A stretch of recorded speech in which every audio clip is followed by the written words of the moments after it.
It's a wig. Good afternoon. This is a special city council meeting, June 3, 2021 at 1 p.m. And I'm calling the meeting to order. We'll have the invocation.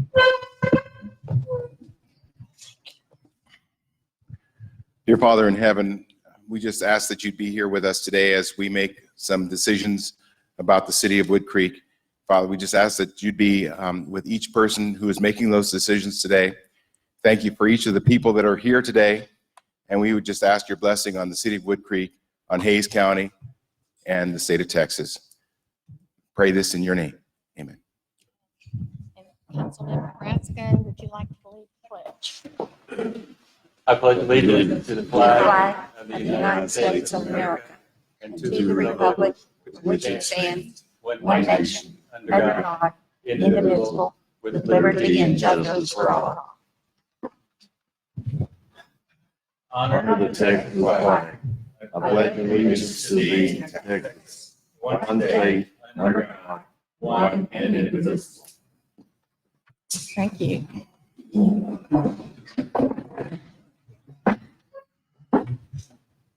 And the city secretary will please call the roll. Mayor Gloria Whitehead. Here. Mayor Pro Tem Aurora LeBrun. Here. Councilmember Judy Brisendine. Here. Councilmember Bob Ingrid. Here. Councilmember Brent Foley. Here. Councilmember Jeff Rasco. Here. And we have a quorum, so we'll proceed. I have one comment before we start on the public comments, and that is that we are going to pull item 12, discuss and take appropriate action on a possible interior remodel.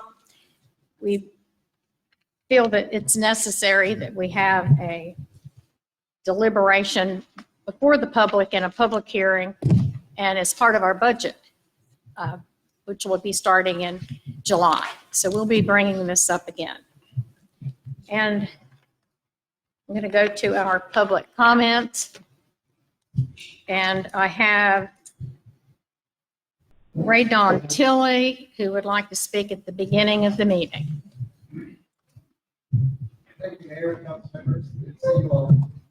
There's no way to adequately express everything in this agenda in 3 minutes, so I've had 2,500 words up on Gospel Joy since early this morning on the top of the table, 2 agendas.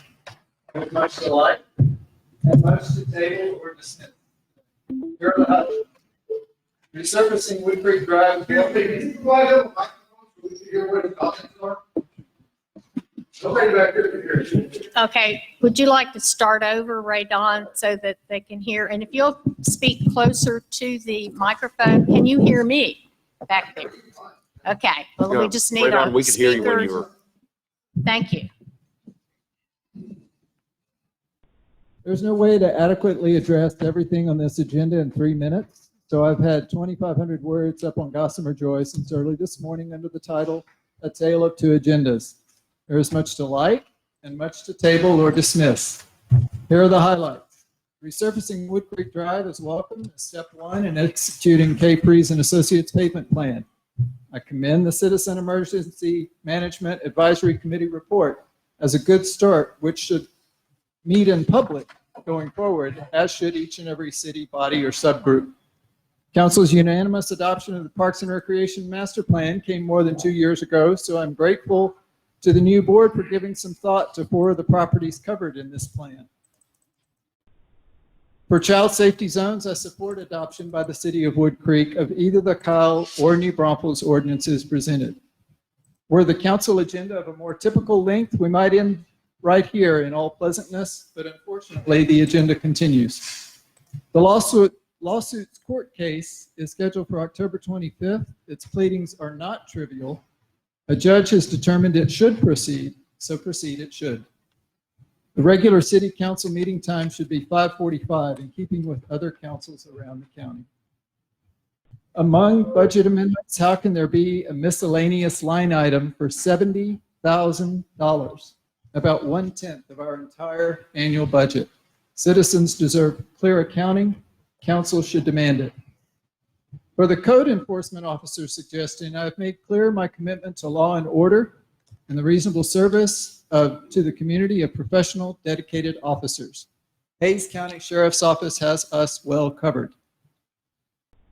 Signs of the silent launch of a police department for the city of Wood Creek remain, however. Our new website includes a department for police, and during a council meeting earlier this year, we were told that this new officer would carry a gun. Then the position was advertised by staff as a contract peace officer and/or code enforcement officer. In 6 months for this position, we've been given only vague justification. Vehicle cost is another agenda item, as is the city hall remodel to create office space largely for this position. Total cost is $110,000 in the first year and over $54,000 annually.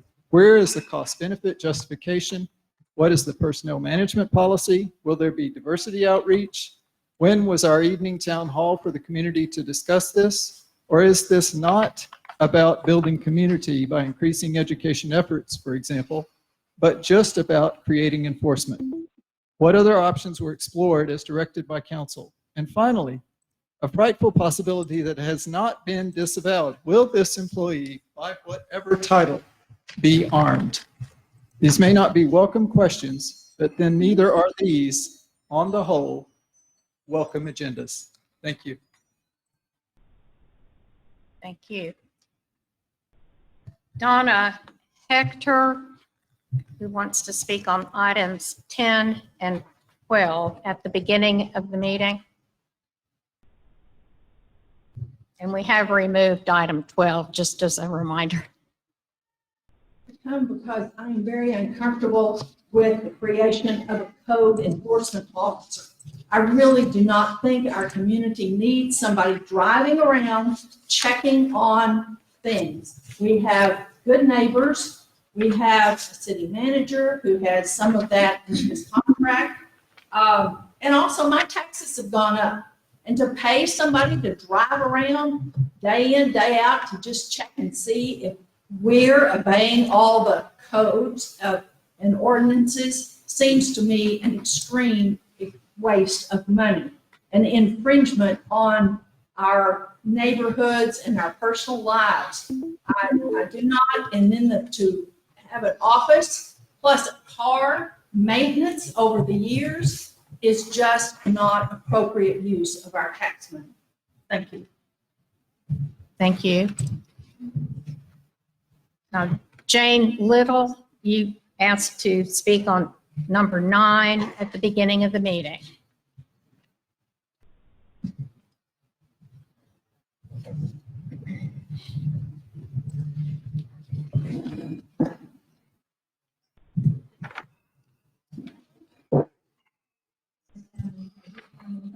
Your time is up. No, you.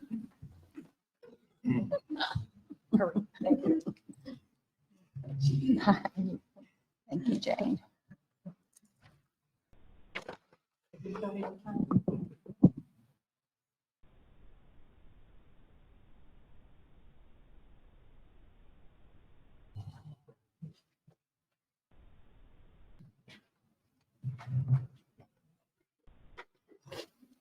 I think I've used half of my time already.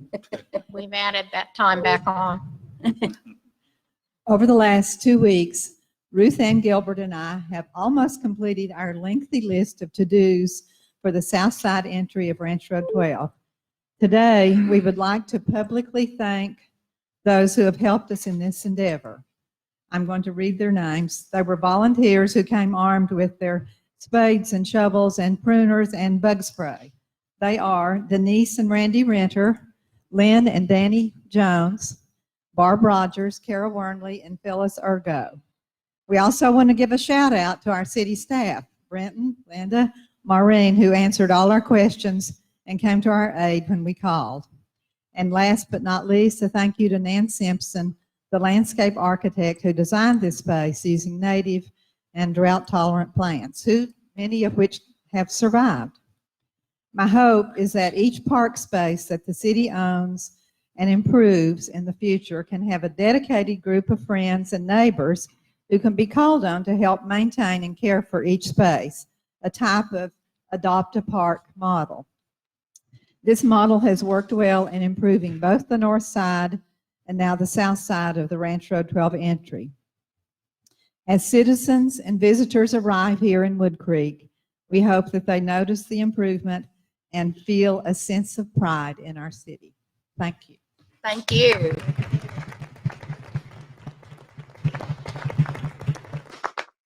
Everything really is looking beautiful. It is.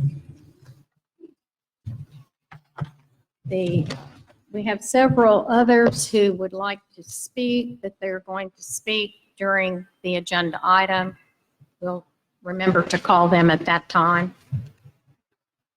So we'll move on to the consent agenda.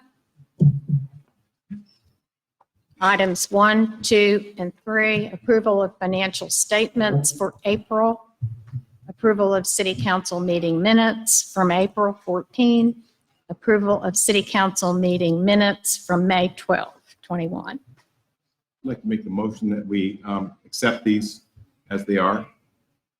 All right, do I have a second? I second. I have a motion by Councilmember Hambrick and second by Councilmember Brizendine. Is there any discussion? I've got a question on financials.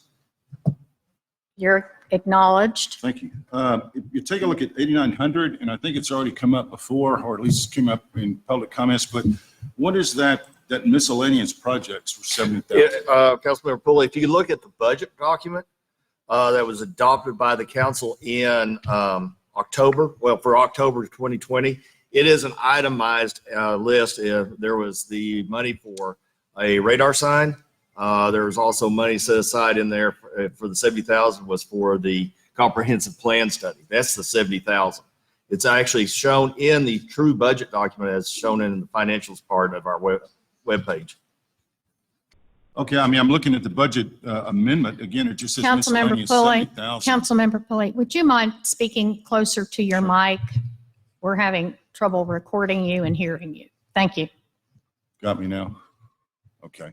I'm looking at I guess, the budget amendment proposal. I'm still just seeing 70,000. I mean, can you itemize that again for me? You're saying some of it went to, Well, if you would like, Councilmember Pulley, since this is the discussion on the financials, right. but not the budget amendment, which is on the agenda, it can be postponed to that time. Well, I'm just asking, tell me what the $70,000 is on the financials that we're being asked to approve today. I answered that. It's we had $55,000 budgeted for the comprehensive plan. And we also had $55,000 for the comprehensive plan. Yes. Okay. And then $15,000 for 2 radar signs, but we could not find a radar sign for less than $11,000, so that money has not been expended. Okay, so we haven't spent that money then? We did not. We spent part of it on the comprehensive plan. We also spent part of it on carrying over from the previous fiscal year for our new website, and then also we didn't spend anything on radar signs. Okay, so you're saying that that's itemized where? Well, it's itemized in the budget as to where that money was going to be spent. Okay. And so if you look at the original budget document, it shows the $55,000 for the comprehensive plan, $15,000 for 2 radar signs. Okay, and then the budget is where, on the city website? Yes, Okay. And it's not addressed in the budget amendment, it's just staying the same as it was before? that's right. Okay. Are there any other questions?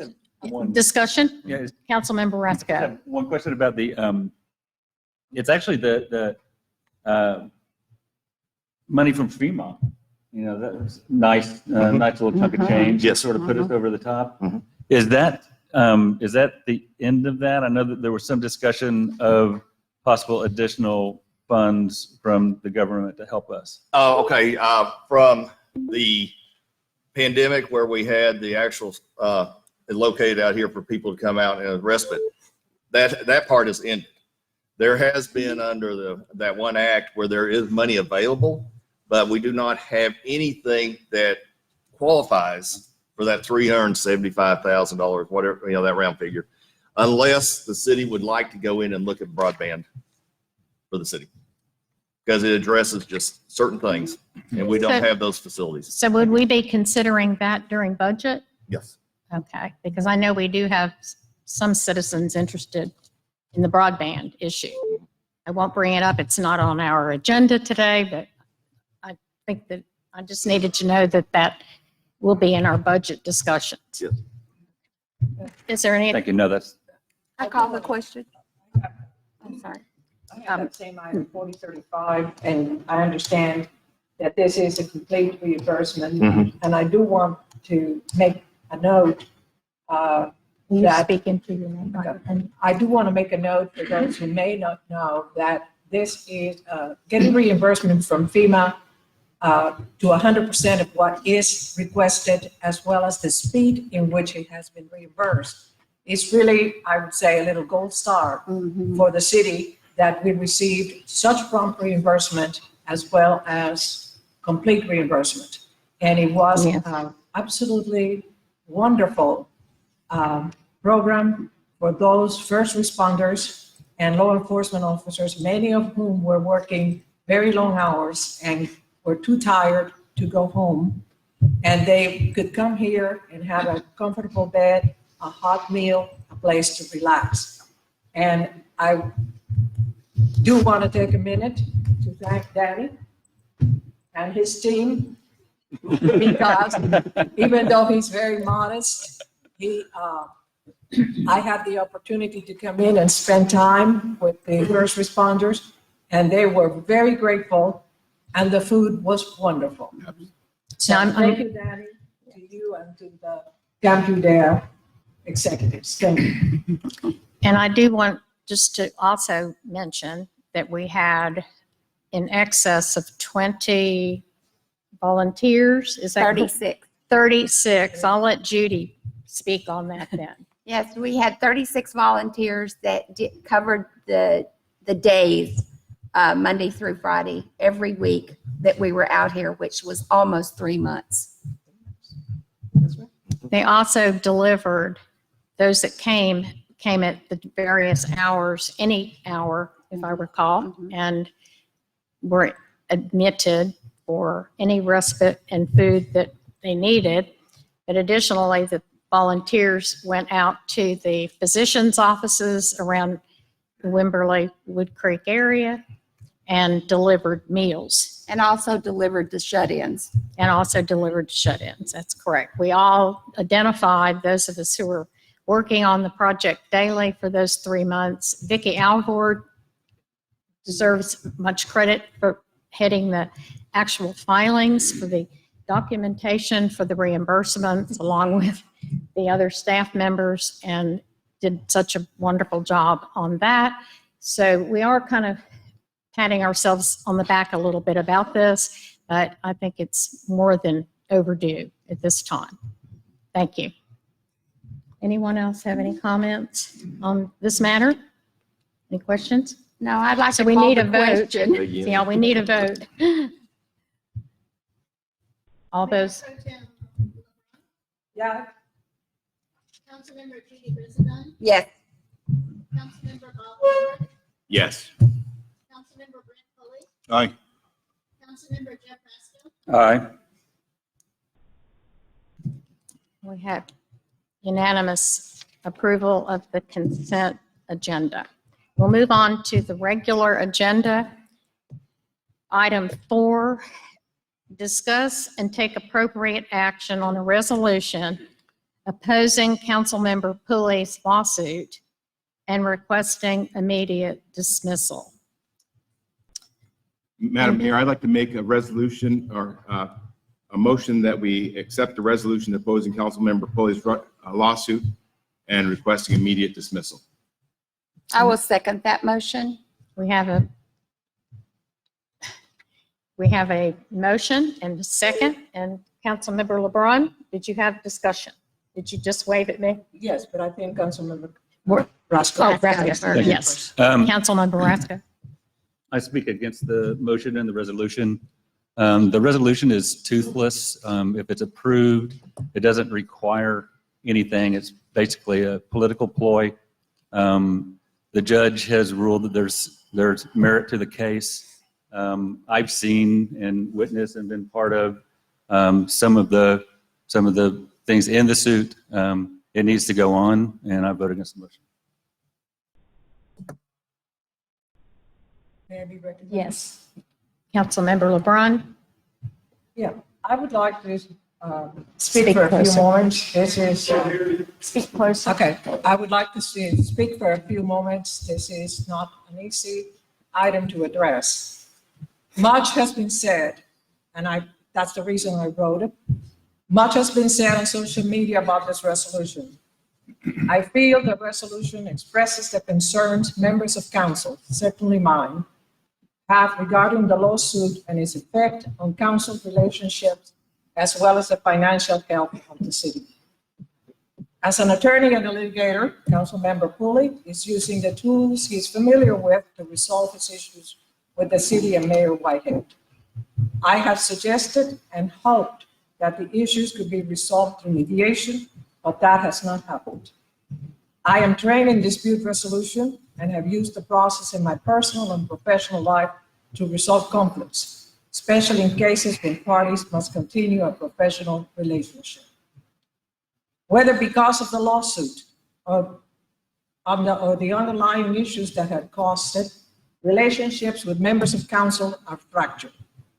Although our positions are nonpartisan, at times the interactions between Councilmember Pulley, the mayor, and some of us on council have become antagonistic.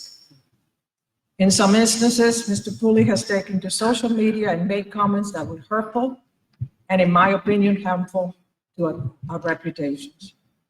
I support this resolution because I believe that a continuing threat of litigation will further damage our relationships and impede the work of council. It is respectfully requested that he drop his lawsuit so that a process of mediation and healing can begin. Thank you. May I be recognized? Recognize Councilmember Brizendine.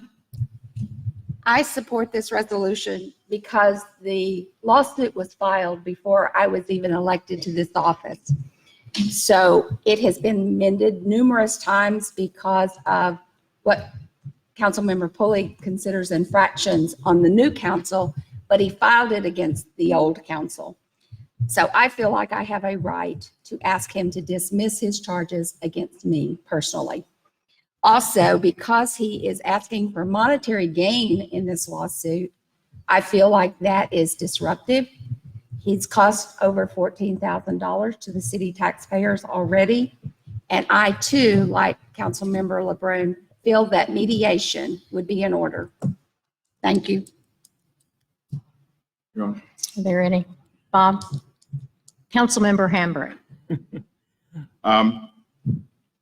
From the beginning, I agree with Mr. Rasko regarding the resolution being technically toothless, but it's the point that matters more than anything else.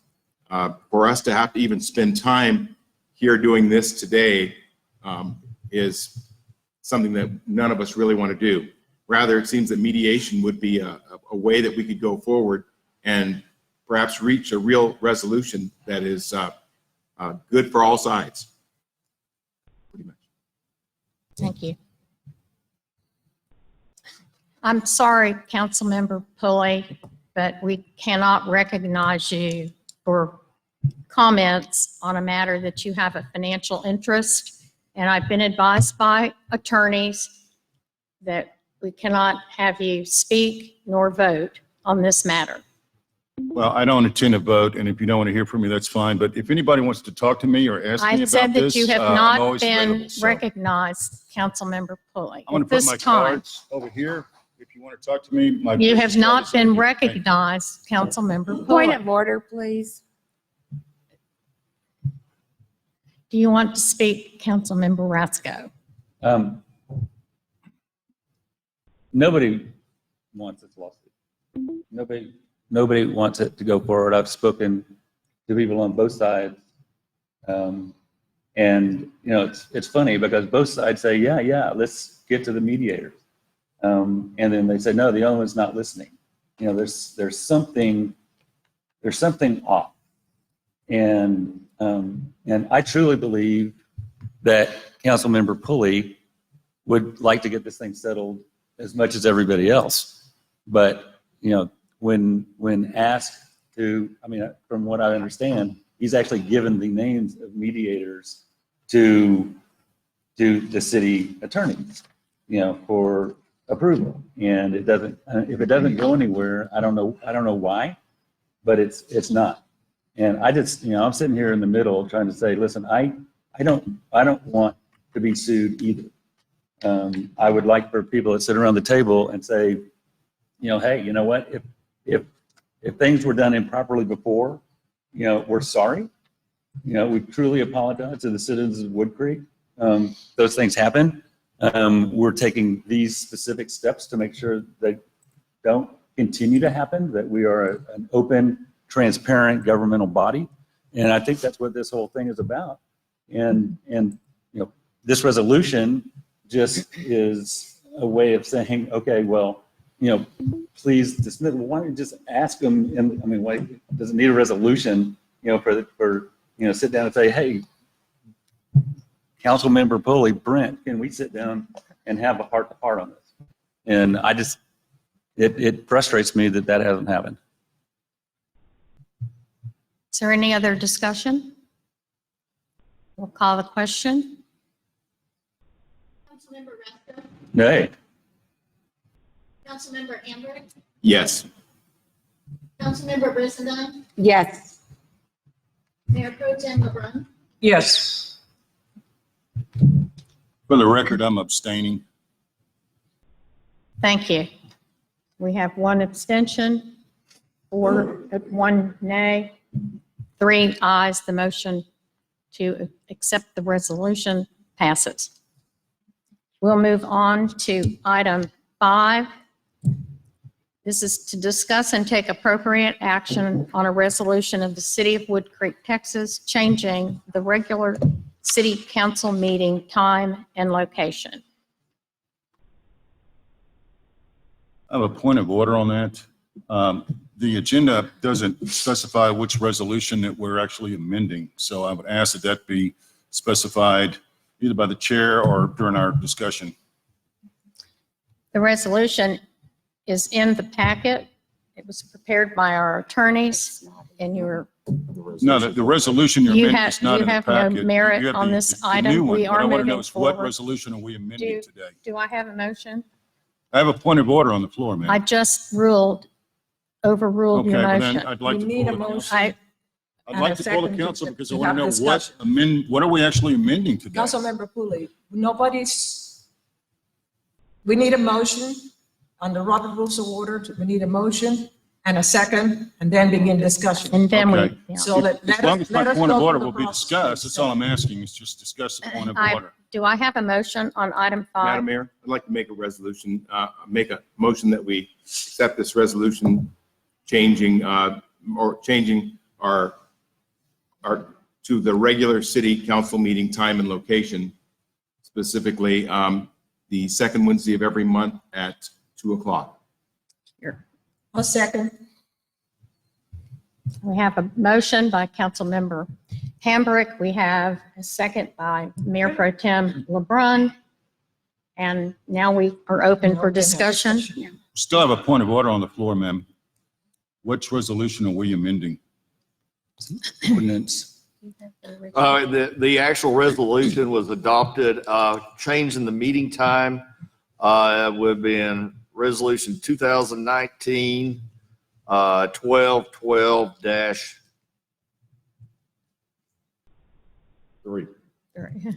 I'm thinking it's 3, but I'm looking at the agenda right now, but it was a discussion on December 12th, 2019 at 1 p.m. And the actual action taken was discussion and take appropriate action on on a resolution amending a resolution, that the one that has been repealed, number 19, well, it's not, number 1902-13-2 was amended by the resolution on the 12th, with the regular and special meetings as it relates to meeting times for regular meetings. And that was when it was done, moving it to 5:45. Can you give me that resolution number again? Slow down, it's 19- Well, I'm making sure I have the right one here, so.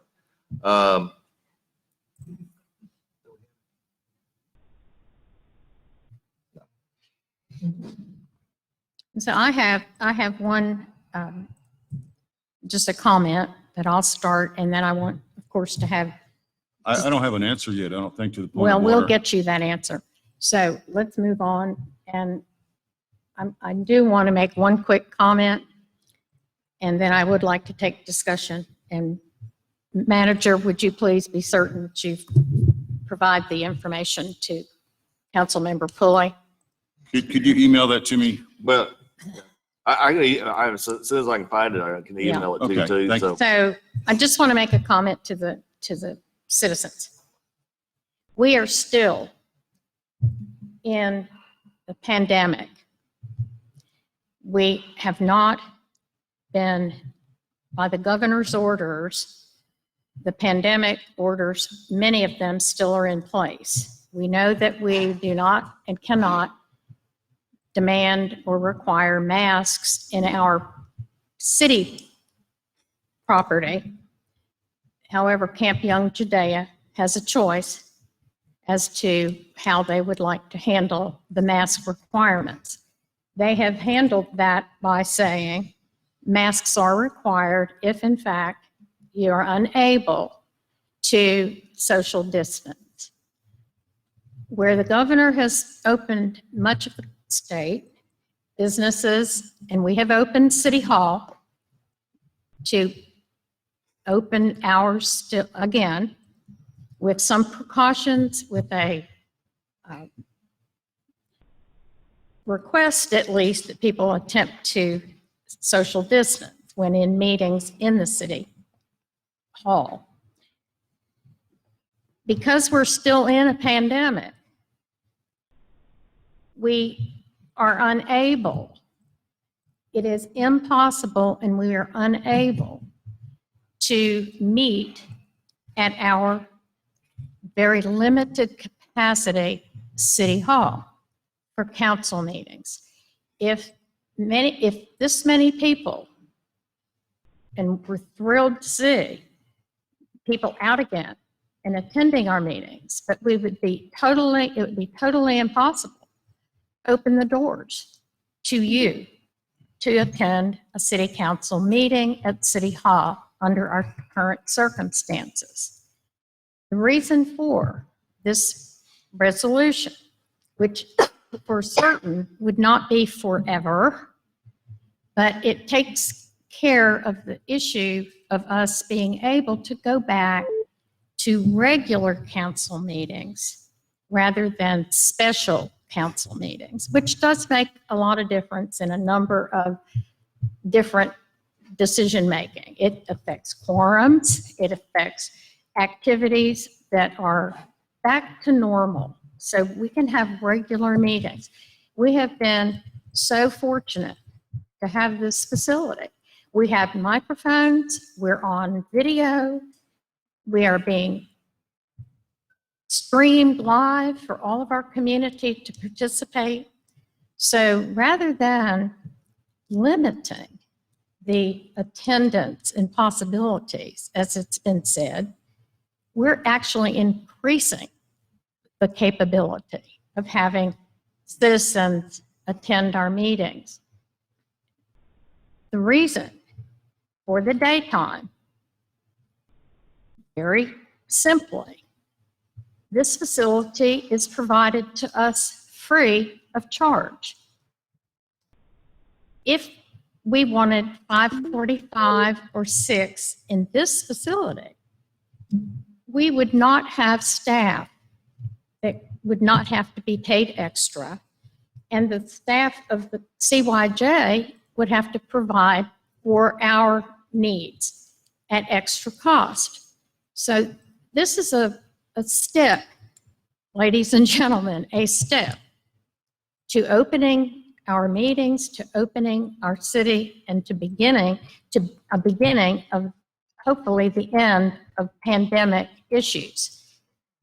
Also, the governor, and I'll make the last statement, but the governor has not lifted the waived items of open meetings requirements. That's a legalese thing, not expecting everyone to understand it, and I'm not always understanding it either, but our lawyers explain it to us. Many of the Open Meetings Act regulations have been waived, lessened, loosened, so that cities could continue to do the best job they can, reaching out to their citizens and continuing the business of the city. And that's where we are. We are not going to, nor have we, been bullied, been coerced, or been influenced to stop doing the business of the city. So I'm opening the conversation on this to council.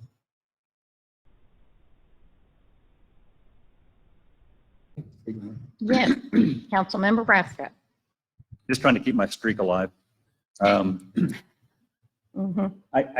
don't see the need for a resolution setting this time unless it is amended to include until social distancing regulations are lifted.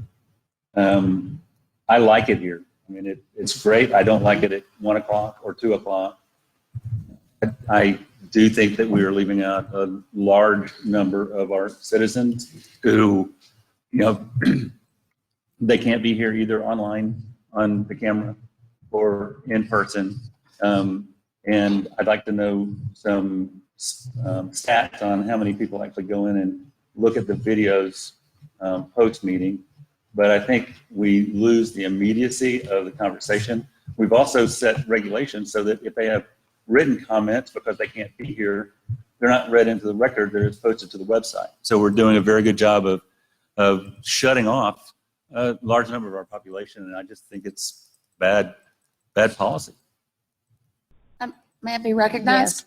I'd like to make a comment about us leaving out half of our community. I think that is a gross misstatement. I served on this council. This is my 3rd term. And when we were having our meetings at 5:45 and 6, we rarely had this many people in our audience. Usually it was somewhere between 10 and 15 people, period. And then they complained that they couldn't get here after work because it was too early. So I think it is not a valid point. I'll also say just one comment that the Commissioner's Court that runs the entire county has met for years at every Tuesday morning at 9 o'clock. They have live streaming.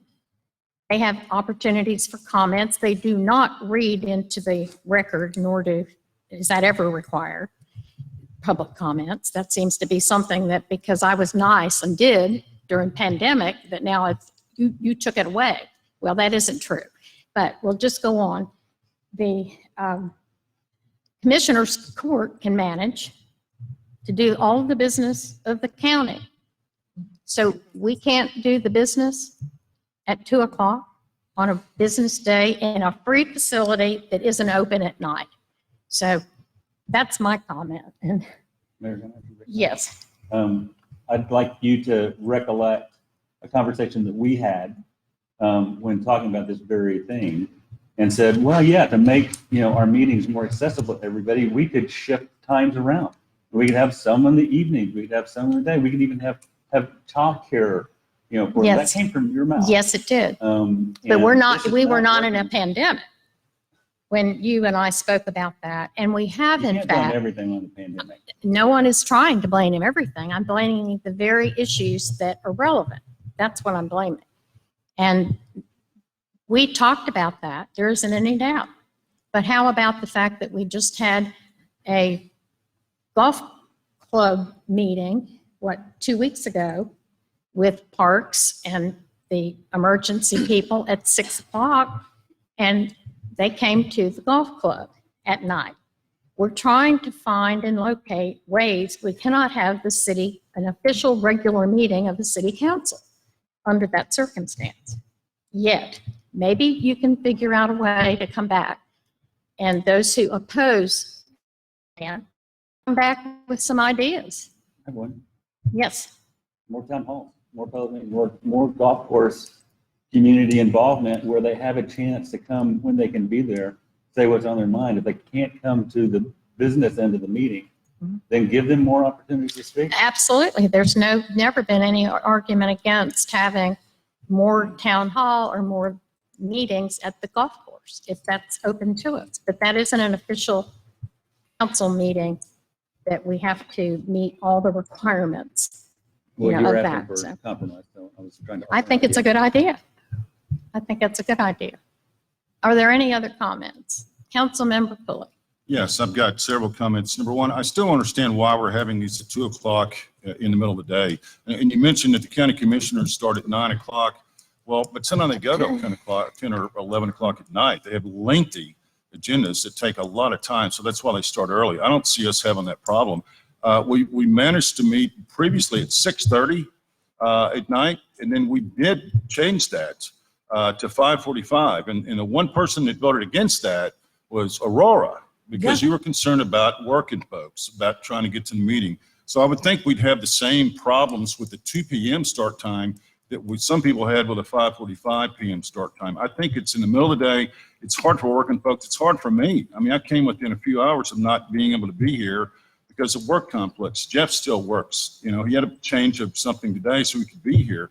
Well, let's put these at a time, if we're going to have them here, at least have them at a time where people who work, who have families, can come and participate in the discussion. You have a big crowd today. I think it's because you have a pretty controversial agenda. So if you had it at 5:45, you might have even more people. I've got numerous emails from people saying, I'm against this. I'd like to be there, but I'm working. We ought to be paying attention to those people that do want to participate that can't be here at 2 o'clock. And that's not unusual. Did you at all. not understand? The second Did you point not that I want to understand? make. I have a and let me question go ahead and for finish. you. You've had I have plenty a of time to talk. question Let me for you. finish, okay, if you don't I mind. have a question on that matter. Well, you can ask me when I get. done. I'll Ma'am, I have the ask floor. you now. Second question I have Did is, you do not we have- hear that Ma'am, I this have the floor, correct? facility is not Please, I have the open floor. I have the floor. in the evening? Did you I not have the hear floor. that? Mayor, let me finish, okay? The next issue I have is, do we have a binding agreement with Camp Young Judea? Is this really going to be free forever? I mean, is that never going to change? How long is this, quote, agreement that we have with them? Is it in writing? Is it binding? One of the things did that she say? I have an email from the city saying we have 2 days in the summer that Camp Young Judea can actually have a meeting. One was in June and one was in July for the whole summer. So how are we going to deal with having multiple meetings here when they have limited Recognize Mayor Pro availability? Tem LeBron. Mr. Councilmember Pulley, please. I have the I floor. have Let been me very finish. quiet, so, yes. Let me I finish. have I have been, the this is floor. my third term. Let me finish, And I Laura. have I held have the meetings, floor. sir. You are you've out had- of it's- order. Give Let me someone finish. else an opportunity, please. Please let me finish. That's Okay, all I'm you asking. finish, but please Okay? And then finish. you can talk, all right? I've been really patient and listening Oh, as much as I can. Just The finish. next thing is, For a what about change. availability? We've got issues where these people are running a school here. They're not running a city council. And they're going to maybe need this space for school activities. They've got activities going next door. This is a school. It is not here for a city council. We've got a city hall that we can use. And if we still have issues with the pandemic, we can give people the option to participate remotely until that's over. Finally, what if we have a conflict? What if we're meeting at Camp Young Judea and they have a development issue that we're going to vote on? Well, here we are sitting on their campus voting on something that affects them. That doesn't look very good. So I say, if we're going to do anything, let's move it back to 5:45. We can do it here if we have to. We can still do it at our city hall that we're probably still paying for. And make sure if we're going to do it here, we have a binding agreement that really is free in perpetuity and that we have reasonable access. We don't have to come begging for a meeting date here. I think that's common sense, and I think that's the way the city's operated for a long time. We should go back to doing that. Thanks. May I? Okay. This is, Can I have order in yeah, the, please, in the if I, gallery, please? Yeah. Thank you. may I be recognized? Yes, ma'am. When I was elected to city council, we were meeting at 6:30 at night at City Hall. We did have relatively poor attendance, and I know that I personally made an effort to recruit people to come to the meetings, to participate in the meetings. If you read my page, if you read my Facebook, I always say, you have to become part of government to change government. So I did this for 30 years. The reason I understand that Wood Creek is changing, and I see it in my neighborhood, population is changing with some people who are working, but there's also many of them who are working from home, so that balances the time. The reason that I agreed to the change of the meeting is simply safety.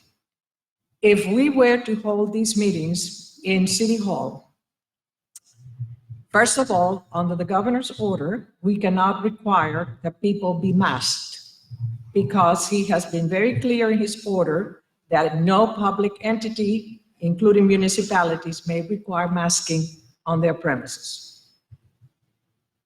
We may think that we can be optimistic, but the last figures that I read, even though they're very encouraging, only 62% of the population are vaccinated. There is still a risk of contagion. If we were to hold the meetings in our City Hall with social distancing, counting council and staff, we would only be able to have 2 members of the audience participate. And if you want to go measure, but that has been measured. While you were speaking, Councilmember Pooley, the representative of Cambion Judea was talking to us, and in response to your question about, is this arrangement forever? He responded, forever. So their generous accommodation and their hospitality has been assured to us forever. I'd like to offer. I personally, I'm sorry, sir. I'm sorry, I thought you were finished. I have the floor.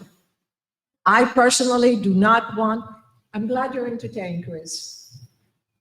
I personally do not want to participate in a meeting in City Hall unmasked. I am at a risk person. I do not want to place anyone else at risk. Until circumstances change, I will support this resolution.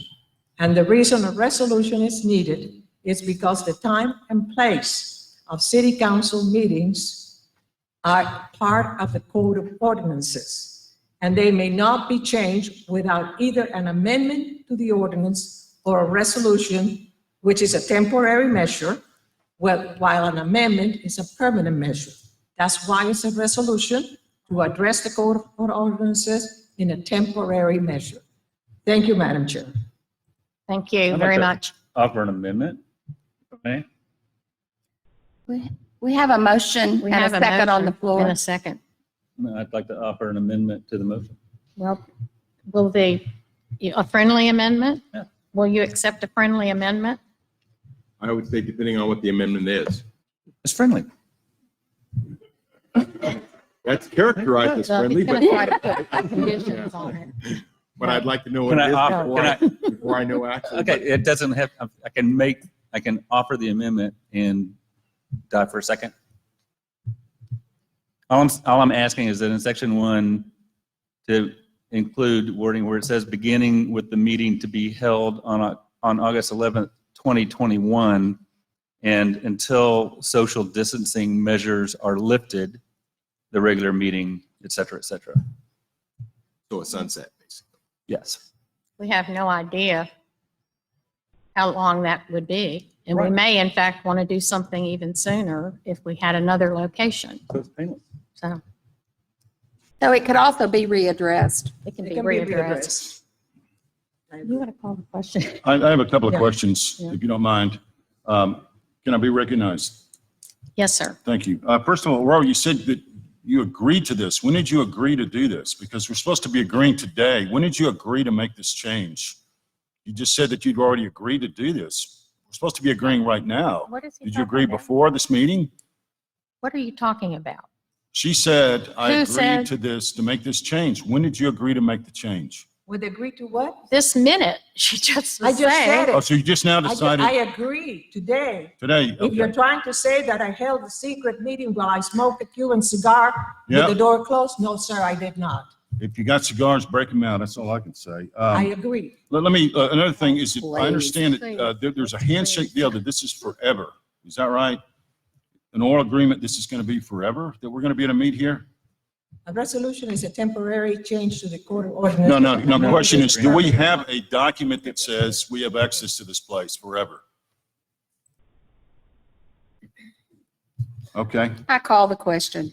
I'm going We to had object to called calling the the question at this question, point. and What we're, we this would like- this is a significant matter. would I the don't think we want to wipe it under the Secretary carpet. So I please call object the to calling the roll? question, and I ask for a vote on calling the question. I beg your pardon? I have the right to object to calling the question. Then you got to take a vote on calling the question. Do you need your Okay. lawyer here to help you? We're not here to discuss a contract with CYJ. No. No. What I'm saying is, you call the question, I'm objecting to calling the question. I don't think we're done with this. And Do so I now have we a to decide if we're motion gonna to call question. the question? I object to that under our rules and under Robert's rules. I make a motion to call the question. Thank you. I Do I have a object to calling the second? question. Your objection is noted. Thank you. Okay. Do I have a second? Second. Okay. Would you call the roll, please? Second. Would you read the motion, please? He's objecting. Has it been amended? No. He does not want the question called, so we have a motion to call the question on the motion that we have on the table. Okay, was there a second to the friendly? Yes. No. There wasn't. Not to the friendly, No. Well, there was no friendly amendment offered. Okay, so the motion I got was from Councilmember Hamburg to accept the resolution changing regular city council time and location, specifically the second Wednesday of the month, due today at 2 p.m. and who seconded the motion? Mayor Pro Tem Okay. Yes. So we call the roll on Councilmember Pulley's objection and the motion to call the question. Councilmember Hamburg, Yes. Councilmember Brizendine, Yes. Mayor Pro Tem LeBrun, Yes. Councilmember Rasko, No. Councilmember Pulley, You're running the risk, this is all for nothing because you've ignored the objections, but We nonetheless, are- I'm going to vote. You're out no. of order. You did not, I vote you're not no, thanks. recognized. You're speaking out of order. Thank you. The motion, would you, so the motion carried. 3 ayes, 2 nays. We are calling the question on the primary motion on the resolution. Clerk, please call the roll.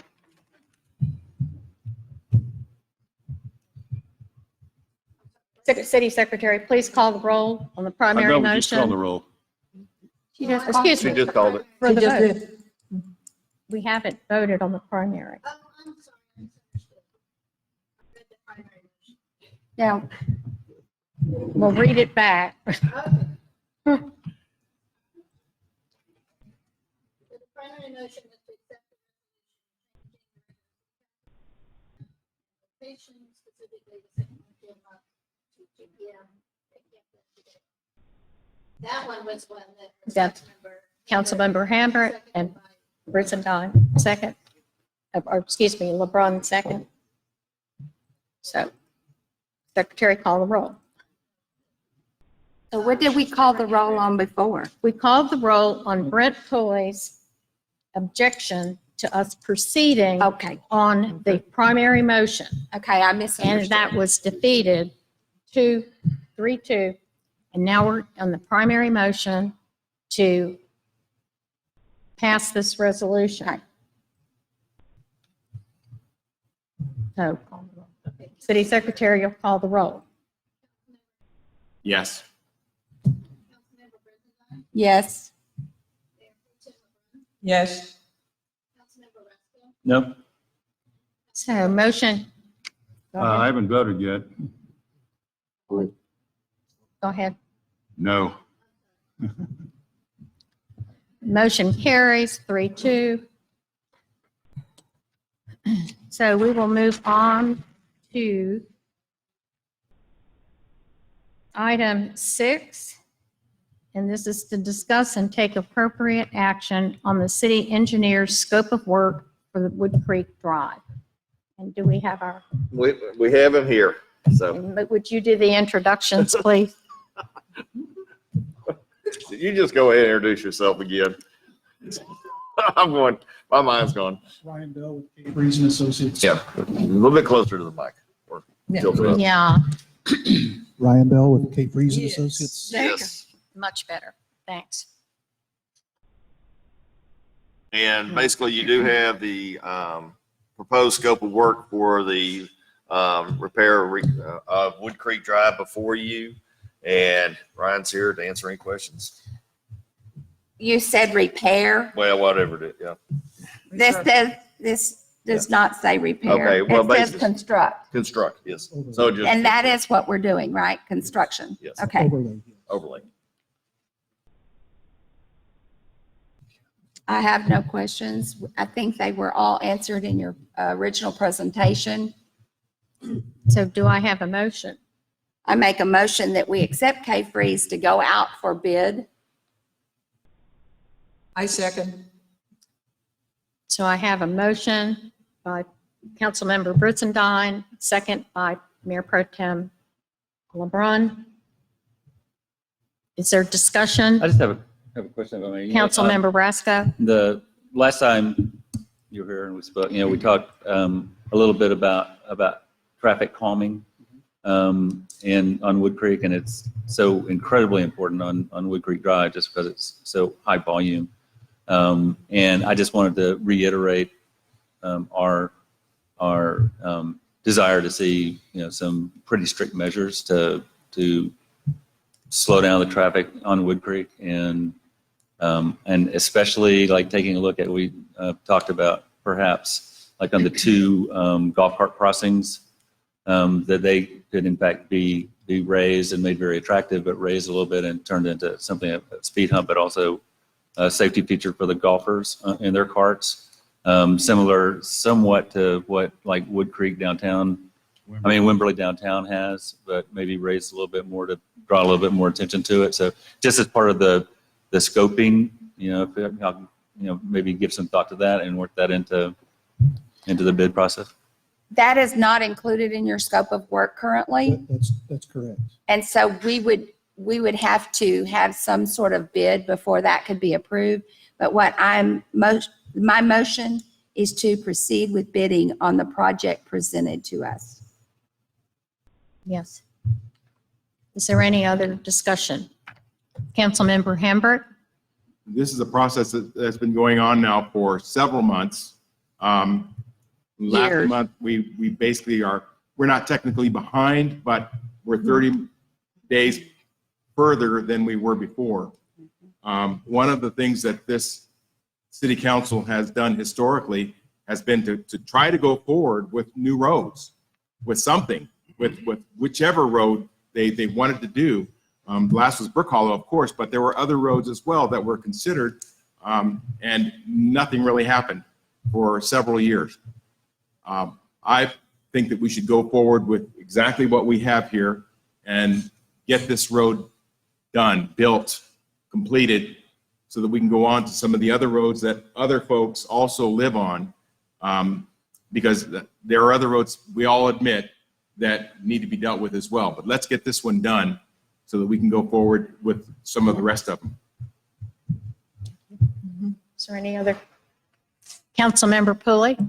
Yes, we talked a little bit, I think, before the meeting about the traffic calming issue. And when I'm Would you looking at please the agenda get- item, Would you this is- please Will you speak to the speak up closer?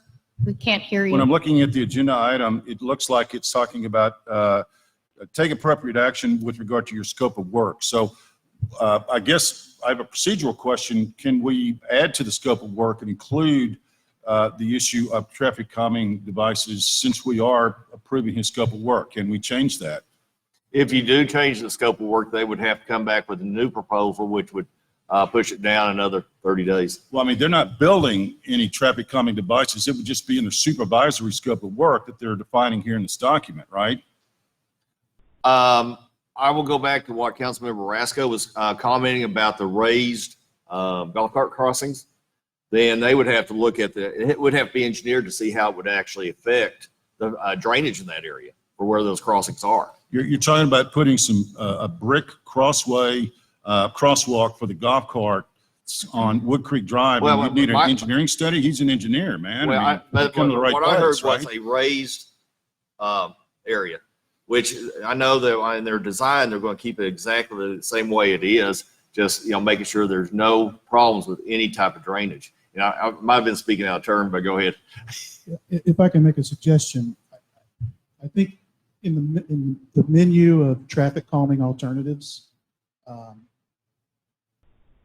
I think a lot of them would not make sense for this community, just being overkill. Can you speak up a little? I'm sorry. Being overkill. So we'd want to, look at something that made sense. Those things can be added after the construction of the overlay, if the city so desires to add that.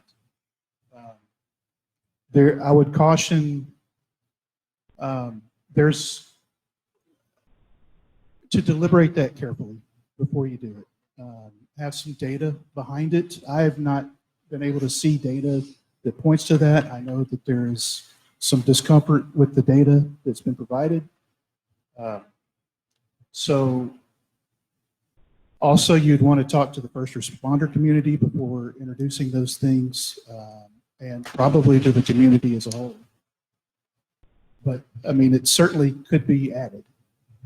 But my suggestion would be to, after the fact, after the roads have been improved and overlaid, if there's still a problem, that would probably have more accurate speed data after the road's been improved.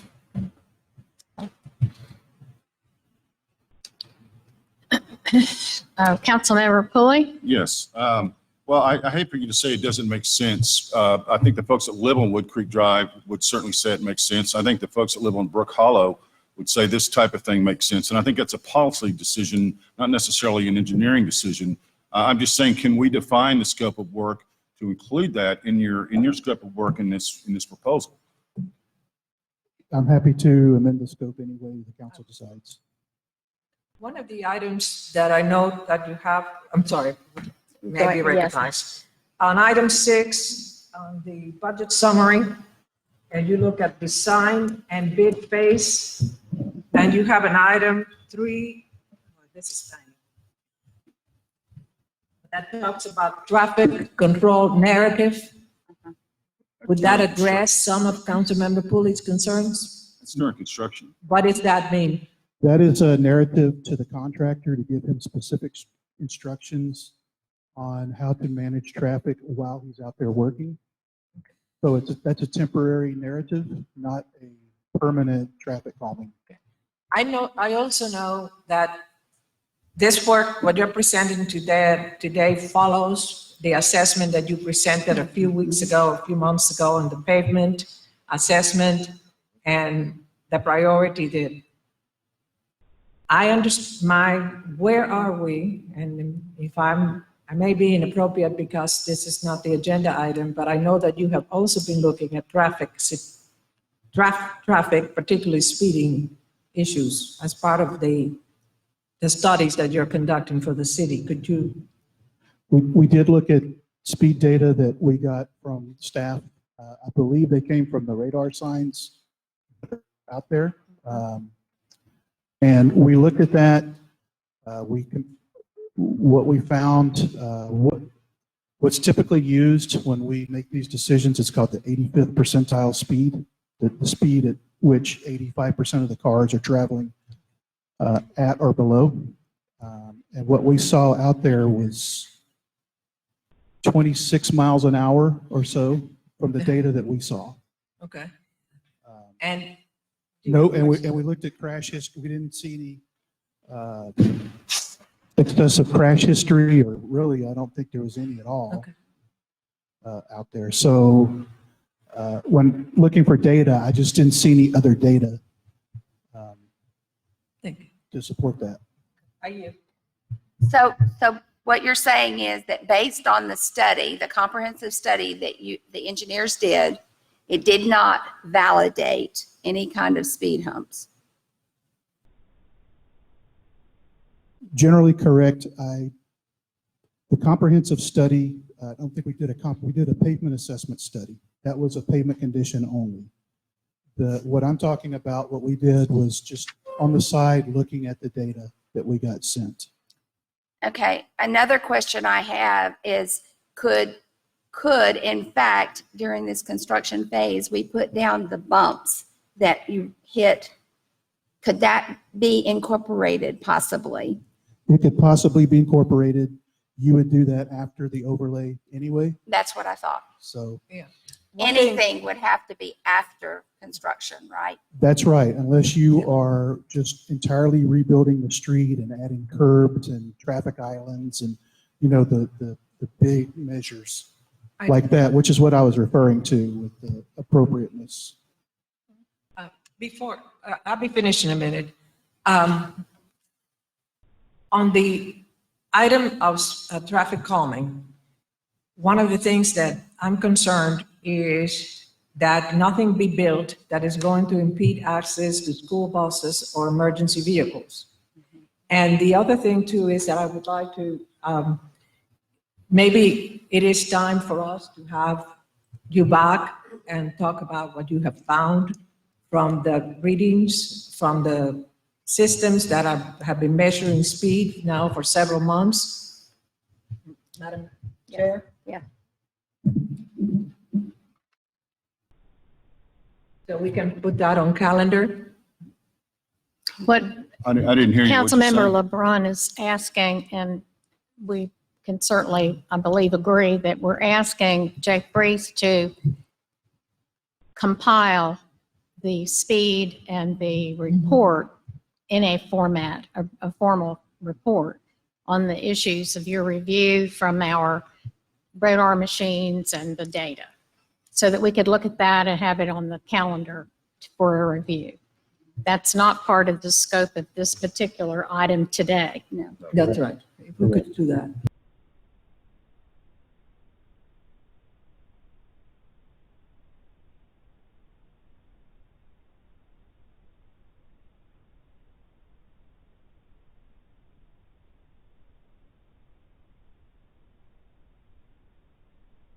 To our citizens to take a look at that. I don't think it'd be a big deal to just expand the scope of work to get options while we're paving Wood Creek to see what we can do to calm Wood Creek. I'm not talking about the usual bump in the road. I mean, technology in that regard is advanced a long way. So you can look at a lot of communities around the state and see that they've been able to do this successfully. So I would just like to expand the scope of work to get those options as we move forward with paving Wood Creek Drive. So I'd ask for a friendly amendment to that effect to expand the scope of work for that, to get options.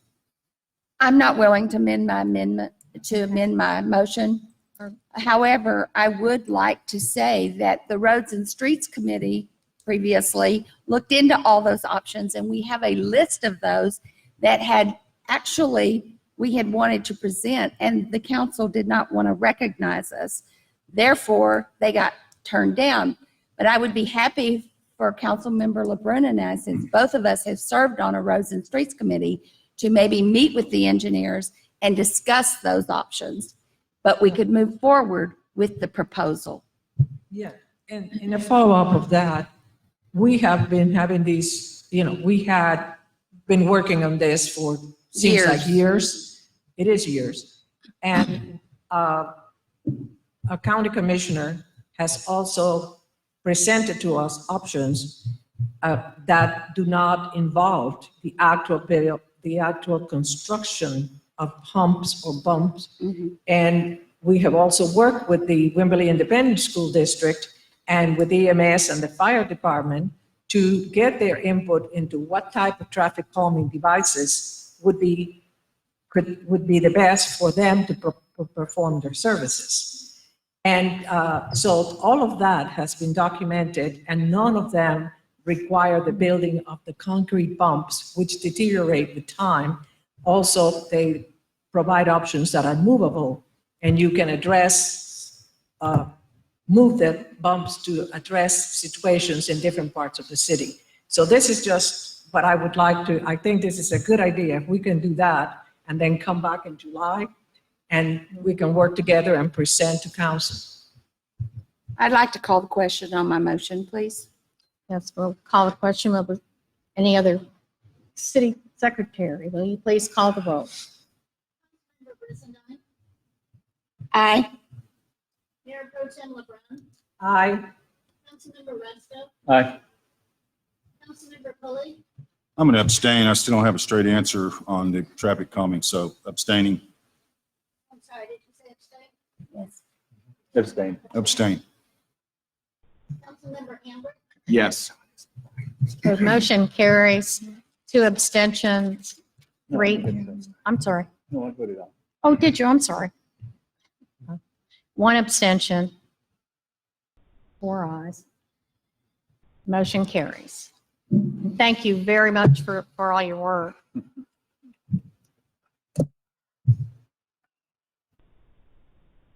So we are moving to item 7, discussion, consideration, take appropriate action on the receipt and acceptance of the Citizen Emergency Management Advisory Committee report.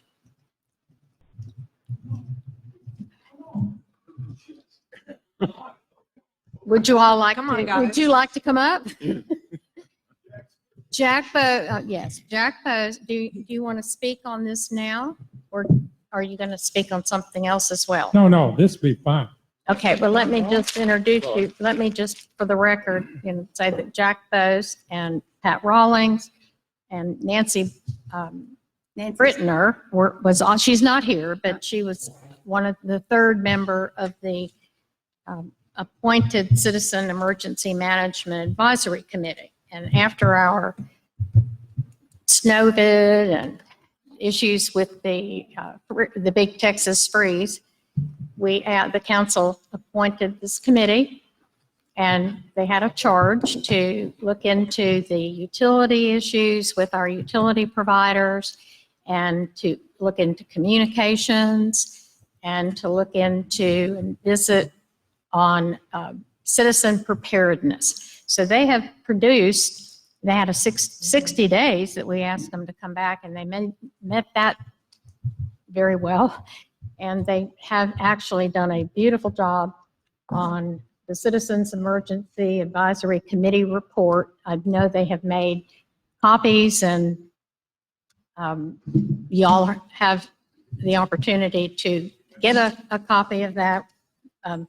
Councilmember Resco had a pretty good idea, and Councilmember Hambrick, that these would be excellent to hand out in the Neighbor to Neighbor program as one of the handouts and information, and introduce the citizens to the great work. I'm not sure if you all know, but there was a piece of legislation that passed the House and Senate, the legislature this past session, and they dealt very heavily with the emergency that we all went through here in this community. What I thought was real interesting is that the legislation covered the utilities, the communications, and also the preparedness. So there are some really good guidelines in that bill. I believe it's already been to the governor and has been signed. If not, it's on the desk.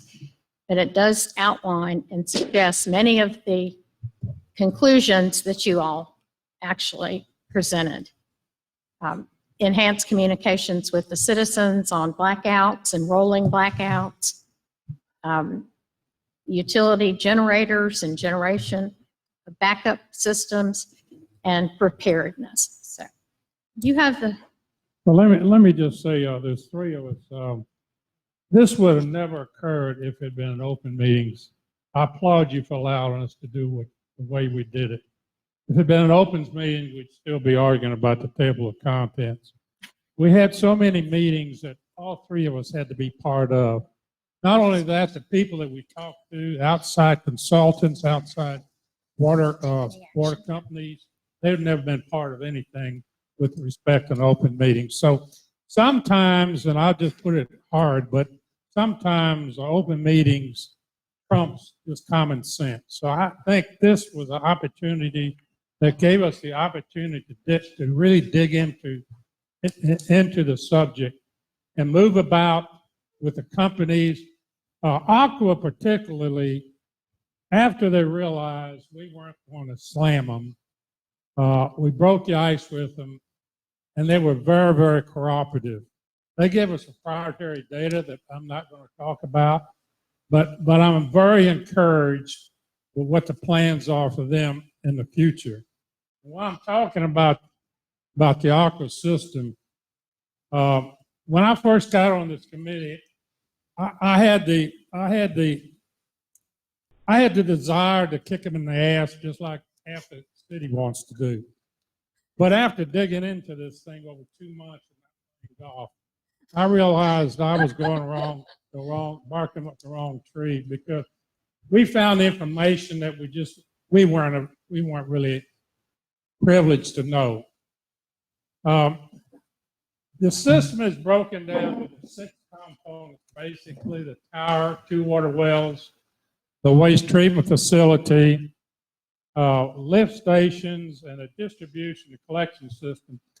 Interesting, the linchpin in all of this are the lift stations. The lift stations are the pumps that pump the waste to a facility on 2325.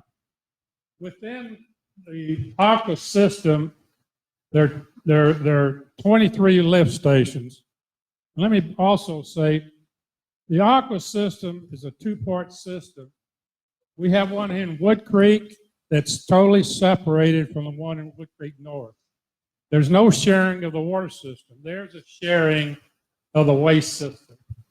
And like I said, there's 23 lift stations, there's 9 in Wood Creek. And so when you have a power failure, you're screwed. You're absolutely screwed for a long period of time. I don't know any other way to say it. That's a technical term. It makes it difficult. The backup requirements on the TCEQ, which is Texas Commission on Environmental Quality, which is the governing body for waste and water systems, breaks water systems into 2 distinct separate bodies. One is elevated and non-elevated. Anything over 80 feet above the highest elevation is elevated. We're elevated here. TCEQ says you don't have to have a backup system, power system. We fall under that umbrella. Even though we've got a non-elevated system, the elevated system trumps the non-elevated. So we do have a ordinance requirement in there for backup, of on-site backup power. That's not enforceable, period. Not enforceable. The problem is trying to get power to all the lift stations. If one lift station doesn't work, within 2 or 3 hours, you're going to have backup, and I'll just put it, sewage. So you know what sewage is. You'll have it backing up into your house. You're going to have it backing up to the yard. And so what the operations manager did here is, it was like an orchestra leader. He had to make sure that stuff wasn't backing up in certain parts of the city, and it was quite a nightmare. The TCEQ requirement for backup systems on wastewater, there is. You have to have a backup system on site for wastewater, and they do, but it's only required for 8 hours. We went 2 or 3, 4 days. So if we have something similar to what happened, the same thing is going to happen. You better have a couple of cases of water in your house. There's no way of getting around it. We spoke to PEC. These lift stations are scattered about the city, and there's no way they can dedicate that many circuits, and they won't dedicate that many circuits. They were reluctant to get into a lot of detail because most of that detail is classified under the Home Security Act. So they were very reluctant for us to get into. Parts of our city had power. I had power all throughout the whole event. Parts of the city had rolling blackouts, and parts of the city at total blackouts. They would not divulge why all that. I mean, it was just interesting to know why that occurred, but they would not divulge that. We're encouraged by some of the things that Aqua's going to do. They've got a 22,000 gallon well storage at the end of Doolittle. They're replacing that within next year with 125,000 gallon. That'll add additional capacity. I think that's important to us. The current system we have on the tower, if you lose power, it's good essentially for water, normal water consumption for 24 hours. So I'll stop now if you got some questions. I could go on days on this stuff. I got a book that's 6 inches thick on data. Well, why don't we let Pat chat and then we'll come back and see if we have any other questions and then let you resume. How's that? We want to hear more.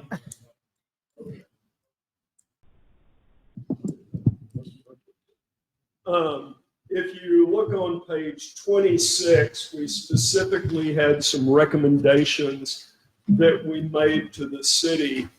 And a number of them are of equipment, but our initial recommendation was one that I think is important.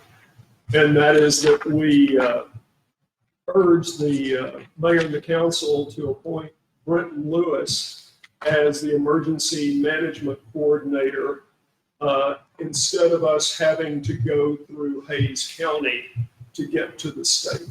If we can directly access the state from our city instead of having to do the gossip game, I think that would put us in a very strong position to get resources quicker. Yes, sir. Oh, I was going to make a comment that has already been done because under state law, the mayor shall appoint the emergency management coordinator. Oh, okay. And those documents have already been filed. Okay, never mind. Well, we were saving that to let you know today that your number one item has been done. That's right. And then we have a series of other recommendations. I do think we've discussed possibility of a generator for City Hall to give us at least one place we absolutely positively know for sure that will have power. That could be a warming center that would have adequate communications at all times. And I think would have a generator there.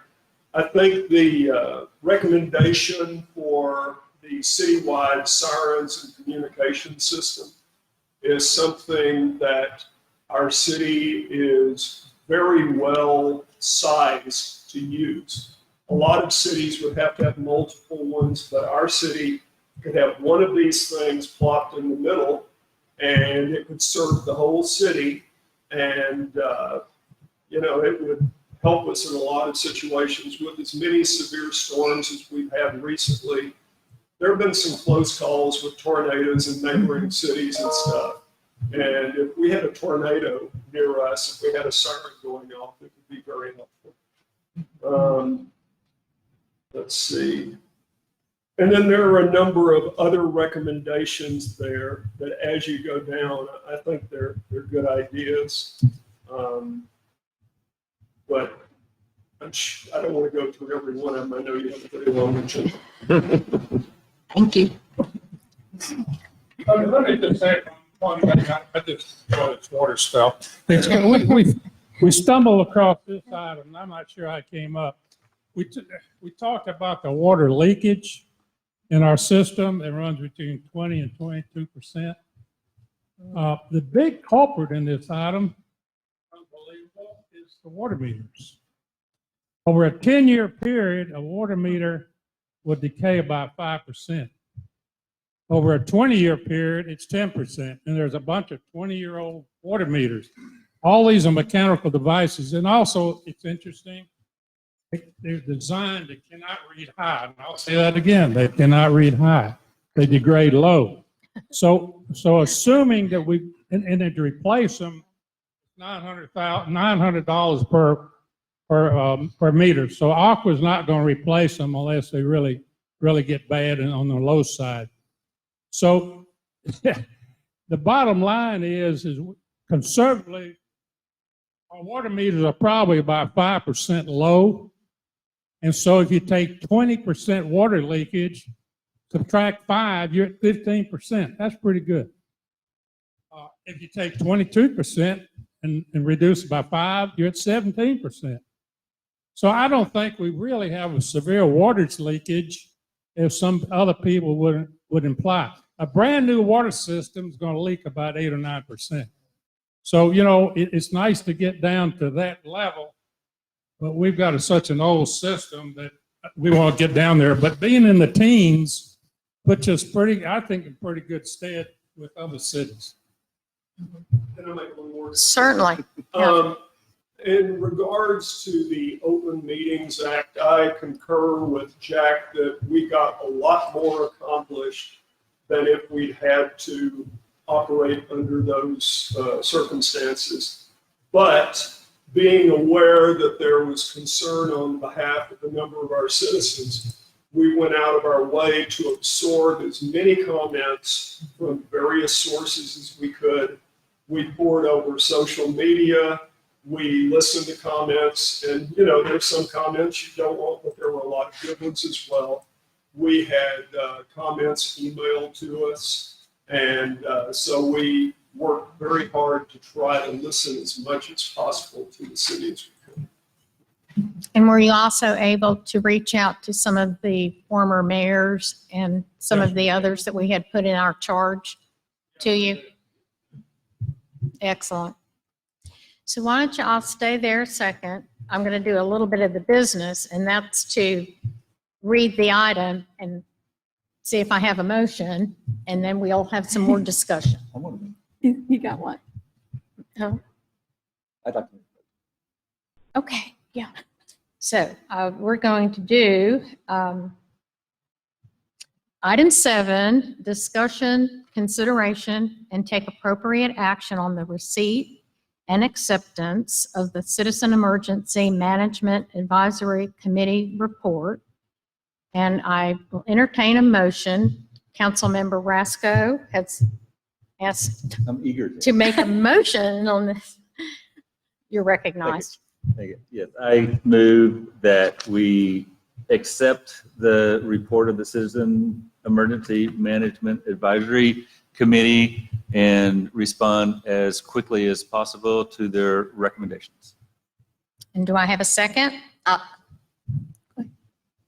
Anyone. Councilmember Hambrick has a second. So we have a motion, Councilmember Rasco, and a second, Councilmember Hambrick. So now we will open for discussion of the council. If there are any questions or just discussion. Councilmember Pulley. Thank you. I've got a couple questions. I'm still concerned about Aqua Texas, and I've dealt with them for a long time. They can be really nice folks, but got to keep a little perspective with them. Let me ask you about the boil water notice. And I think boil water notices sometimes have the connotation of, you know, what do we care because we don't have any water anyway. But a boil water notice is basically don't drink the water.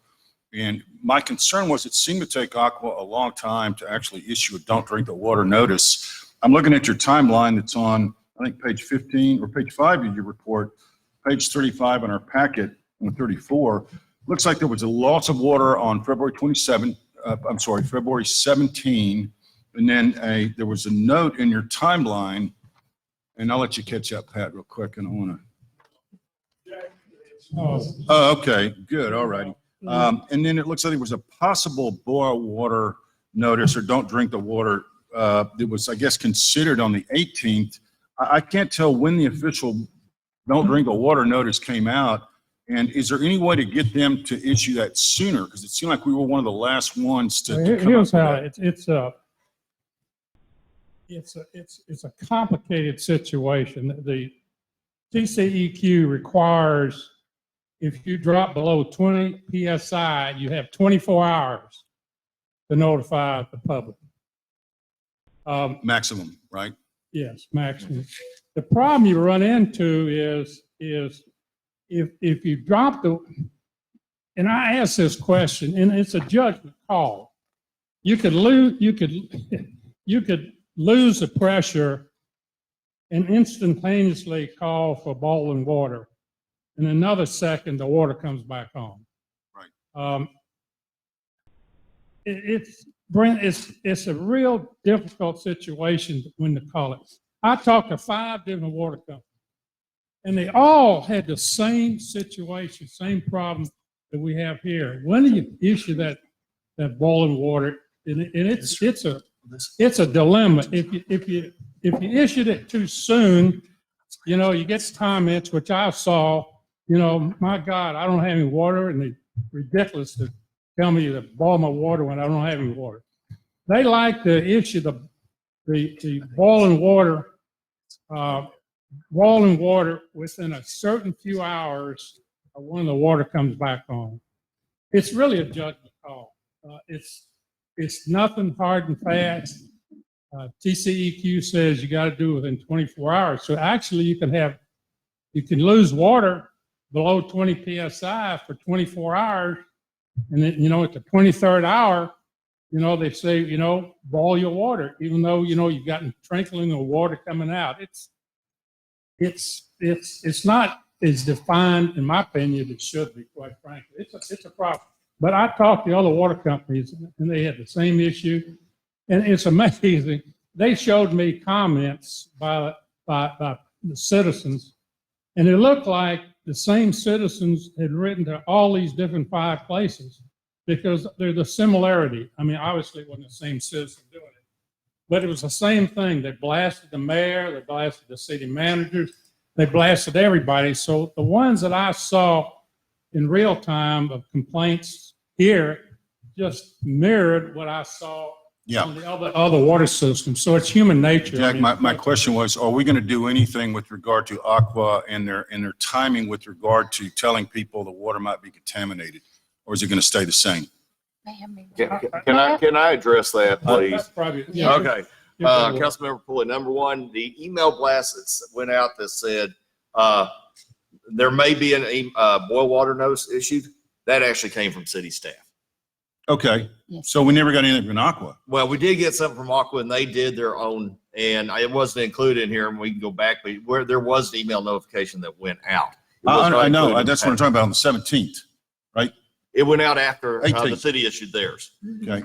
Okay. Now, my other question, the other one to address was they fall under TCEQ regulations. So they have 24 hours to do that. And I'm on top, whenever I'm discussing it with them, I'm saying, are you issuing a boil water notice? It's their final decision. And as long as they fall under TC regs and they issue it at the 23rd hour and 55 minutes, they're okay. Right, I understand that. What I'm saying is all the other communities seem to have already been in the don't drink the water mode, and we were still waiting around. A lot of people didn't know better. I saw social media comments going, I guess it's okay to drink the water since it's flowing again, and it's not. My concern is I wish that we would address that with them and get them on the ball a little faster.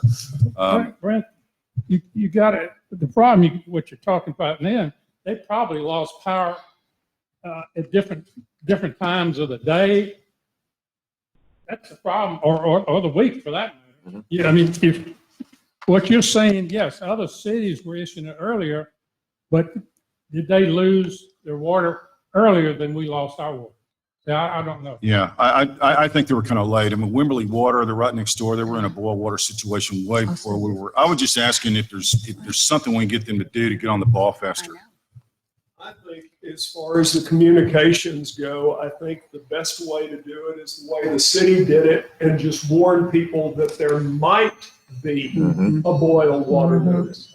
And so if we just have the people sign up for the email blast, and if people have enough common sense when they're warned that there might be a boiled water notice, it then warns them ahead of time, because we do have control over when the city notifies them, but we don't have control over when Aqua notifies. So then your recommendation would be the city needs to get in front of this and go, look, we may have a boil water notice. Be careful about drinking the water.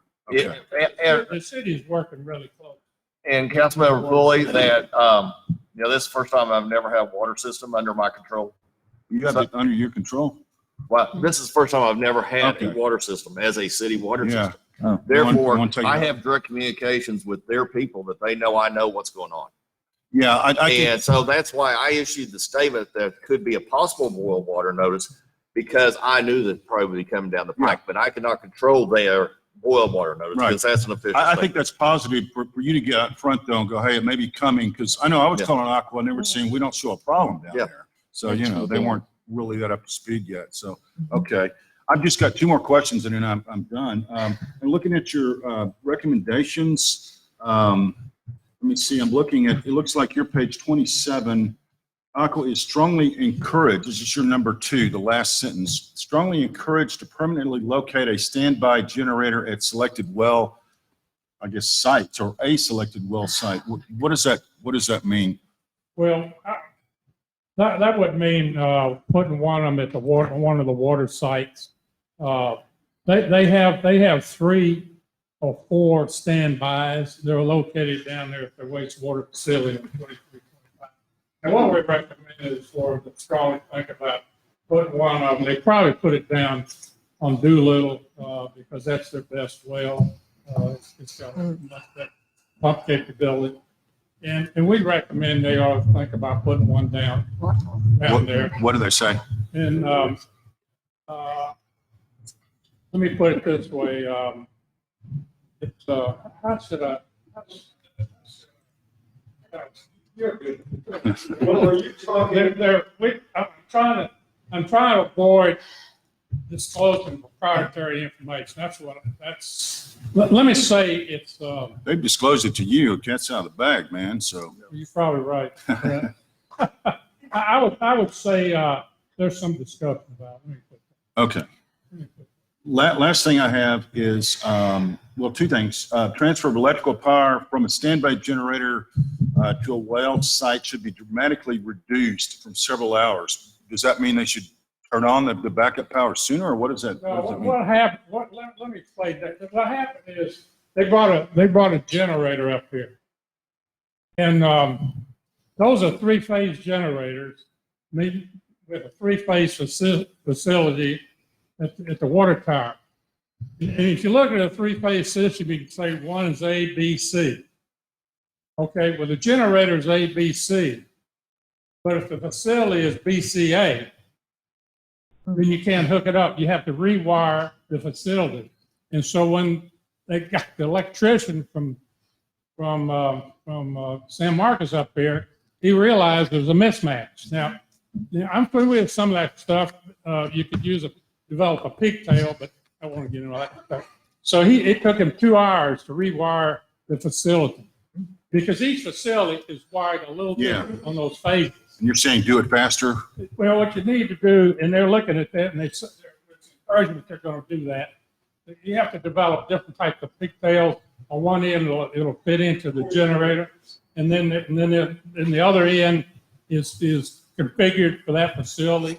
But you can end up with 6 different variations of phases. I mean, of how you want to hook it up. So that's what happened there. Okay, your recommendation was you ought to accomplish that sooner or faster. Yeah, because I talked to the guy over in Bastrop. They've got 60,000 taps over there, and he said they ran into that, but they're when they had some generators over there, they were able to hook up in just a matter of a few minutes.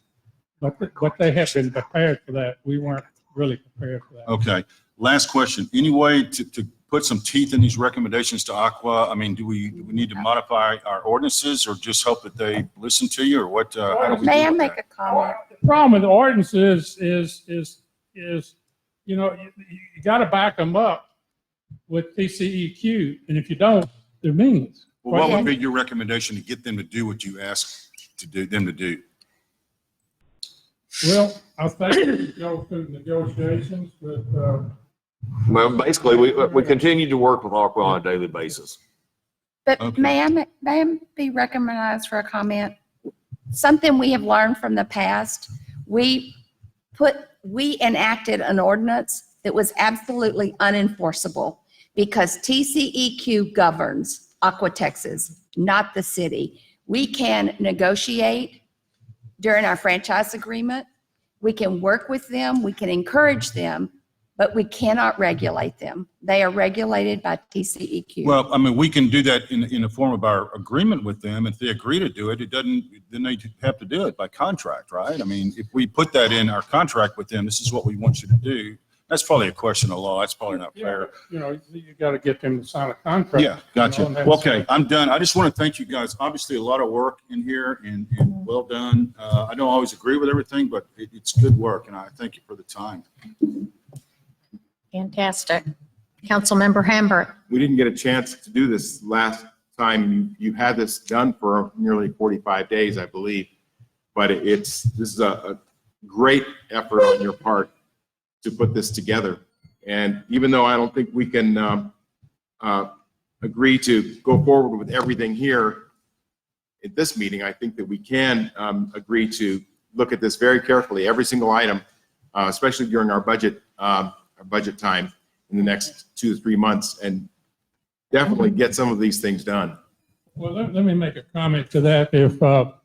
If Mr. Pulley would drop his lawsuit, we could spring loose about 50,000 for that siren and a few other things. Yeah.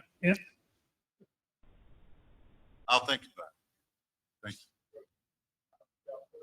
Thank you. Well, say that took us aback as well. We all hope and pray that would happen. We would have a lot of money. Okay, Pat, on your communications. Yes, okay. One thing that we were hoping for is that some of the emergency relief funds could use this report, the city could use this report to try to suck some of those funds in to do some of these things. That's a good point, because some of these things may meet some of those requirements for Yes. things that we don't have yet. So I think that's excellent, and it's good point. And it's an official report. Yes. So then you have an official recommendation that you can point to. Hence the item to accept and to move forward. Any other? There are no other comments. I'd like to call the question. All right. No other comments? City Secretary, call the roll. Councilmember Jim Fresco, Aye. Councilmember Pulley, Aye. Councilmember Hambrick, Aye. Councilmember Brissadine, Aye. Mayor Pro Tem LeBrun. Aye. And miracles, we have. Thank a you. Thank you. Unanimous vote. Good job. Thank you all. And you will stay available for us as we're going through these processes during the budget as resource, although your overall job has been completed, and we thank you. So we'll go to item 8. I'm checking to see if I have any speakers. No, okay. Discussion and take appropriate action on an ordinance amending the 2021 amended fiscal year budget.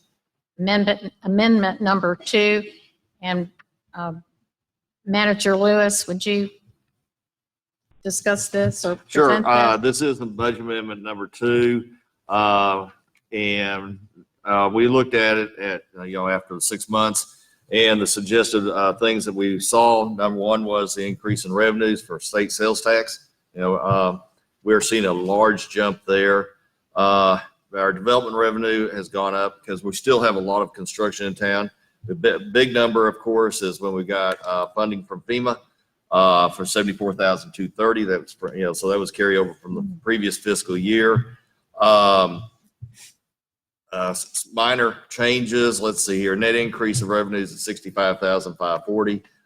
We do have the changes. Personnel services, $1,300. Office expenses, $3,000. Professional services, $47,500 increase. Area care and maintenance at $1,200. And so, but you do, as you go down after the actual ordinance, it does have basically what budget amendment number 1 was, what the proposed budget amendment number 2 is, and what the variance is. And so if anybody has any questions, I'll be happy to answer them. So I need a motion on item 8. I make a motion that we accept the amendment, but I would like to have the account numbers added to each of these items.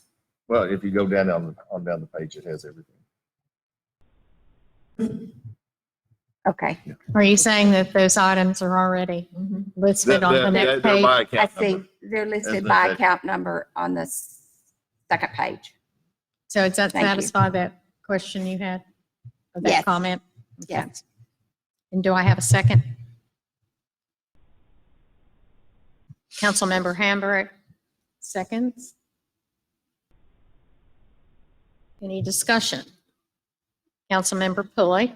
I've just got a couple, Brenton. I'm looking at number 7,000.15.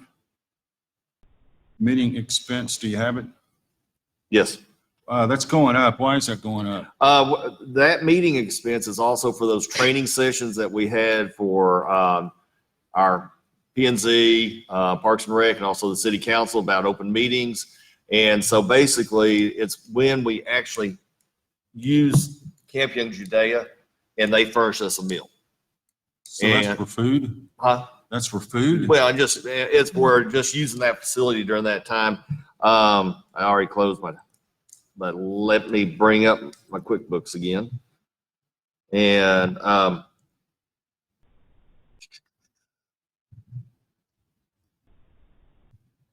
And it's things like where we paid for signage so people could be able to find this place, things like that.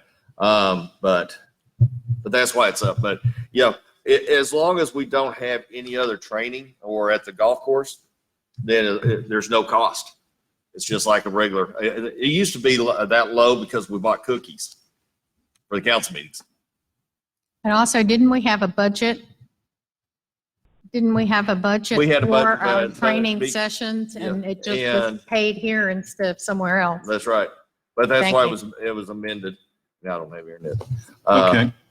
Last page, I guess I paid 70 in the box. There's capital projects and then there's expenses. The last item is 100,000 for council chambers. What is that? That was all that was what was approved in the 2021 budget for those improvements, which was for the new ADA required ramp where we moved it. Also, council said, yes, let's look at doing something. The council chambers, reconfigure them or do something because it was maybe move walls out or anything like that. That has not been approved by council. So, that's, and actually it was just taken off the agenda for today's meeting. Also, just more security around City Hall. We're under contract to put a fence in between us and our neighbors and the one by the storage building so that we have more room for storage so it doesn't look so unsightly. So those are what those are. Okay, part of it was the ADA ramp, Yes. and then part of it's increased security, and then the rest is what, for the remodel? Well, it was. That was what it was originally for. Yes. It was originally appropriated It was to expand. Has not been City Hall. spent. It hasn't been Has spent not since been for spent. expansion. Okay, I don't remember voting to expand City Hall, but, okay, that's it. Thank you. Okay. Is there any other discussion? I just have I'm sorry, Or Brandon. Councilmember Rasko? But just like a silly question, that just trying to understand how the numbers work here, because we talked earlier about the 70,000 miscellaneous, and you said there was 55 for Pegasus and then 15 others. So that represents the 70. But since we did pay out money to Pegasus, where's that expenditure? I don't understand why you'd still have 70 if some of it, or that 55 if some of it had been paid out. Just what had been originally allocated. This And so it's not- 55,000 was the original allocation for the comprehensive plan. And so we've expended some from Pegasus. We will be expending some for the survey. Since there is a cost for tabulation there and stuff. So, so that's why that's remained. But it does not reflect an increase Right. on the budget amendment. No. It is not. No, it's not. I've got one more question real quick. Yes. We've got 450,000, it looks like, kind of set aside for Wood Creek.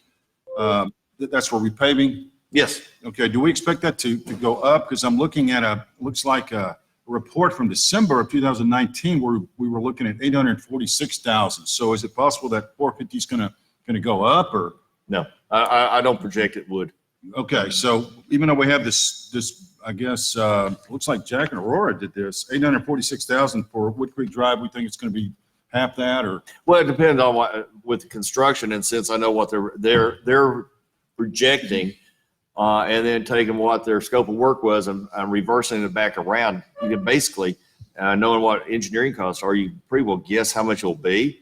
I don't want to state any comment, make any statements about what I'm projecting the cost will be, because then when it's bid, then everybody could inflate their bids.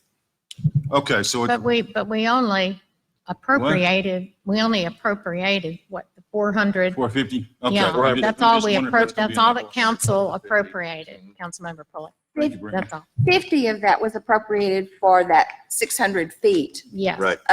of maintenance. Right. That's But what that it was The included. 50,000 was at from Cypress Point. Well, it's from the, From the cottages. well, basically from where street maintenance starts That's right. to Pro Lane, Pro line. That's right. Yeah. 650 something feet. So that now is going to be covered. Right, Yeah. during this in the construction. yes. repaving. In the overall, yes, Yes. Let's see. So that's included in the 467? correct. We did not Yes, spend it. right. Yeah. We did Right. not spend it. That's- Yeah. Okay. So we have a motion and we have a second. Is there any other discussion? We'll call the question. City Secretary will call the roll. Councilmember Lambert, Yes. Mayor Pro Tem LeBrun, Aye. Councilmember Pulley, Aye. Councilmember Brisendine, Aye. Councilmember Roscoe. Aye. Unanimous vote, the motion carries. We'll go to item 9, discuss and take appropriate action on recommendations from the Parks and Recreation Board for improvements to city-owned property as described below, and then there's A, B, C, and D. And I think I have Jane Little, you already spoke earlier. Did you want to speak on this item in any way additionally, or are you good? Are you good? Okay. Okay. So first we need to talk about a motion. I'd like to make a motion that we accept the Parks and Recreation Board recommendations for improvements and readdress during budget. Let me see. Okay. Let me think a moment. Well, On let me the- think for a on moment. The motion, yeah, the motion that what I think we need is a motion that you're saying you are recommending the approval. Well, But because this is going to be a zoning change because these are not, they're city-owned properties, but they're not yet designated parks. but the way it's posed on here is improvements of these. This is right.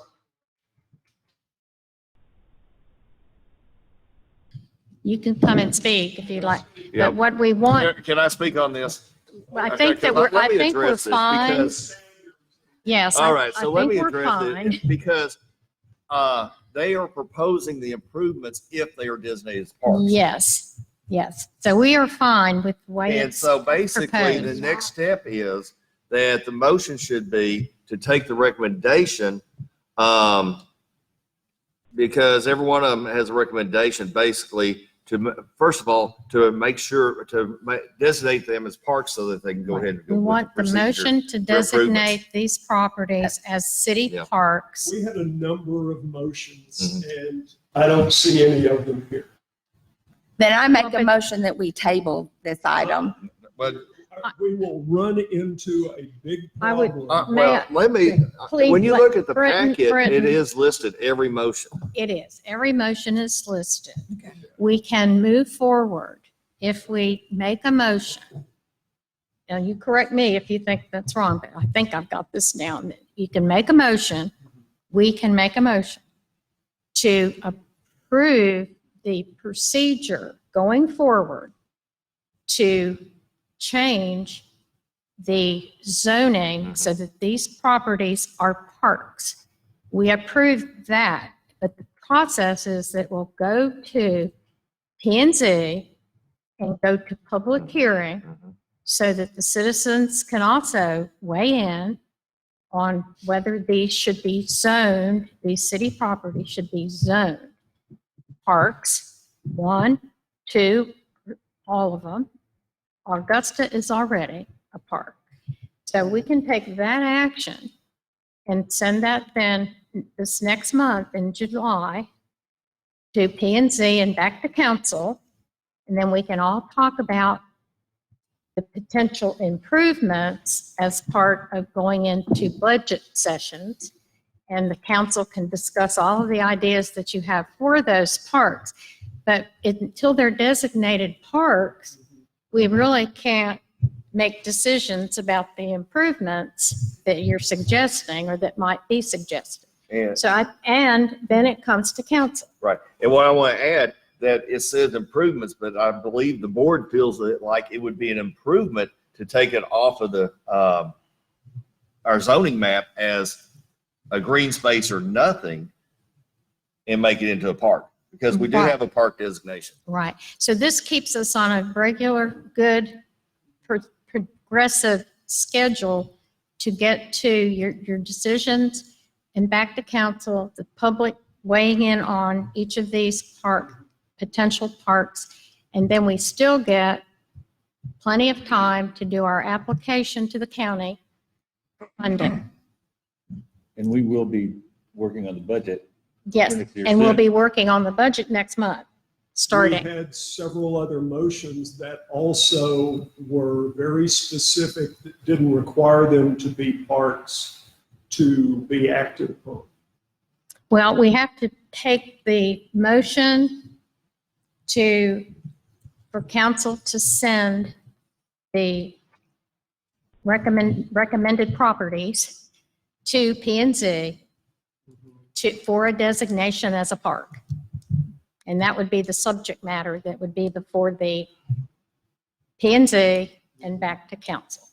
And we could not take one motion, we could not take more actions on more recommendations. Can I ask you about one of our motions? Well, that can we apply? do, first of all, can we agree on this motion because we have a beginning of a I'm going to motion? withdraw my motion. Okay. One thing that we asked for in motions was to have the properties either surveyed or the survey be updated on the 3 properties. So we had a planning document that would allow us to understand. And we did see that, I believe, and we could not agree, the council could not take action on expenditures for surveys and for other items without it going through the public hearing process and also P&Z and budget. Now, if anyone disagrees or wants to weigh in on that, Thank you. No, there were some things that were that are in the packet that, we could do easily, without great expense. Yes. Cleaning up dead I don't think branches and anyone things like that. probably is But there are some disagreeing. procedural things that we have to get Yeah. worked out, go through the P&C. And that's all I'm speaking to, not the merits. I'm not speaking to any merits on these agreements or on your recommendations. We just have to get the process so that it goes to P&Z and the public hearings on the matter of designating these properties as a park property, rezoning. Correct? So can I make that motion? Yes. So I'd like to move that we accept the recommendations of the Parks and Recreation Board for improvements to city-owned property as described and refer to planning and zoning for action at their earliest convenience. And do I have a second? I'll second. So we have a motion by Councilmember Rasco. We have a second by Councilmember Hambrick. Is there any other discussion? Mayor, can I have city secretary read that motion? Yeah. Because I won't accept To it. accept the recommendation to rezone city-owned property to refer them to planning and zoning for further action. Yeah, I move to accept this recommendation from Parks and Recreation, and to refer it to planning and zoning, for next action at their earliest convenience. So basically, You don't have to vote. the motion is to go ahead and accept the resignation, to make them be designated as parks through the zoning process. Right, we have to make them a designated And, but- park through the process. Yes.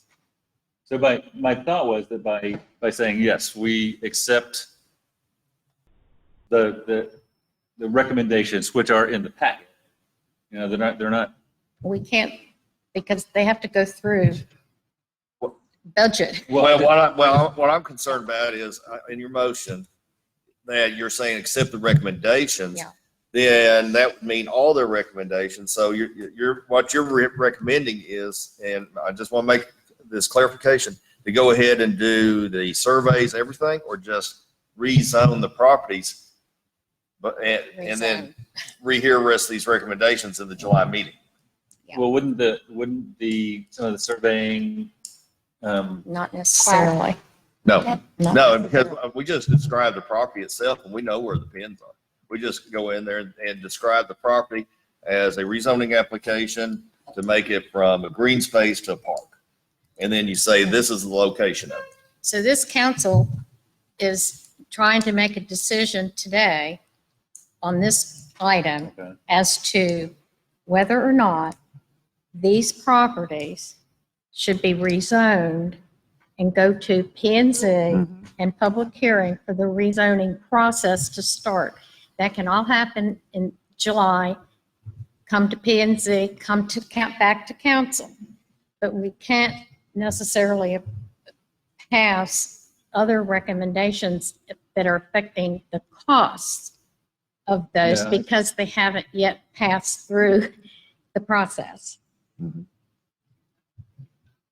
And basically, what, I guess this would be in a nutshell, that if the council votes to rezone everything and designate them as parks, we have a recommendation for planning and zoning, and then the council votes, then the Parks and Rec will be ready with other recommendations to go ahead to proceed and apply for that grant. And they have to have the letter of intent by the end of July to the county. May I ask Pat a question? Absolutely. Pat, Pat. did you say that you did not recommend that all of them be designated as parks? Is that what I heard you say? We are in discussions on the south side of the entrance. And I still think it would be useful to have it as a park because it would still allow us to make improvements. But they might not be the same sort of improvements that we would do on the other. So designation is more for trying to get grant money and funding? So may I Yes. make a I suggestion withdraw the for, motion. Okay. well, I was going to ask for a friendly amendment. He's withdrawing. Do Okay. you want to make a motion? I'd like to make a motion that we put forth the board's meeting packet to P and Z and let P and Z move forward with looking at rezoning. Second? I'm looking at Brendan first. Is that good? Brendan's staring off into the mill space. This is Because I what was you, gonna- I this was is what going you to- call public deliberation. Yeah, I was going to say simply refer the report to P and Z, for review and action. Which is kind of what I That's kind of what said. That's good. That's what I said.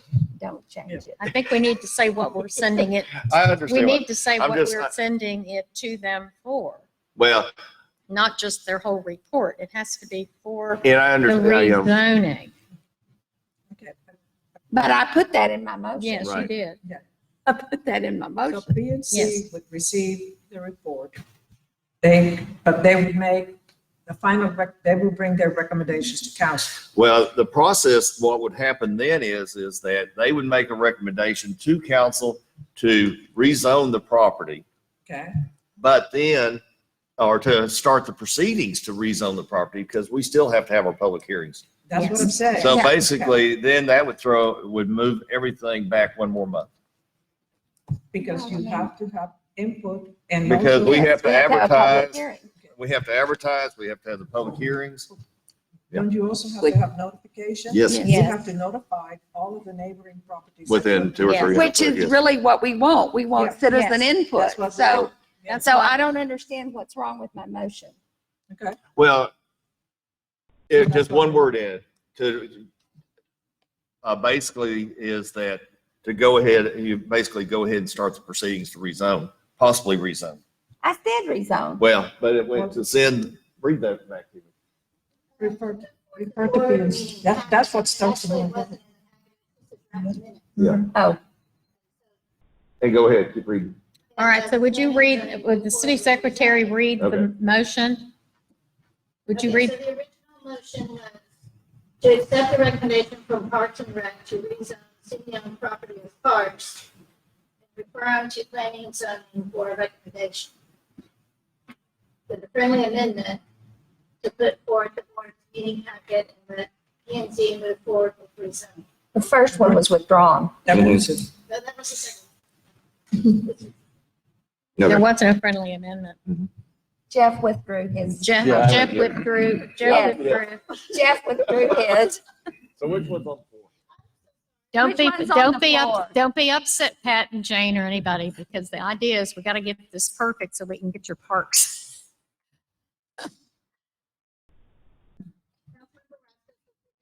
Okay. So you made a motion. To put forward the Parks and Rec board's meeting packet and let move forward. Okay. Yes. That'll work. Do I have a second? So basically what, Okay. the way I understand it, then what we will start the proceedings to start, the hearings and stuff to be presented to the, P and Z at the next meeting, and then it comes to council. And that will not take an extra month. No. No. No. It Okay, will not. it will not take an extra month. Okay, good.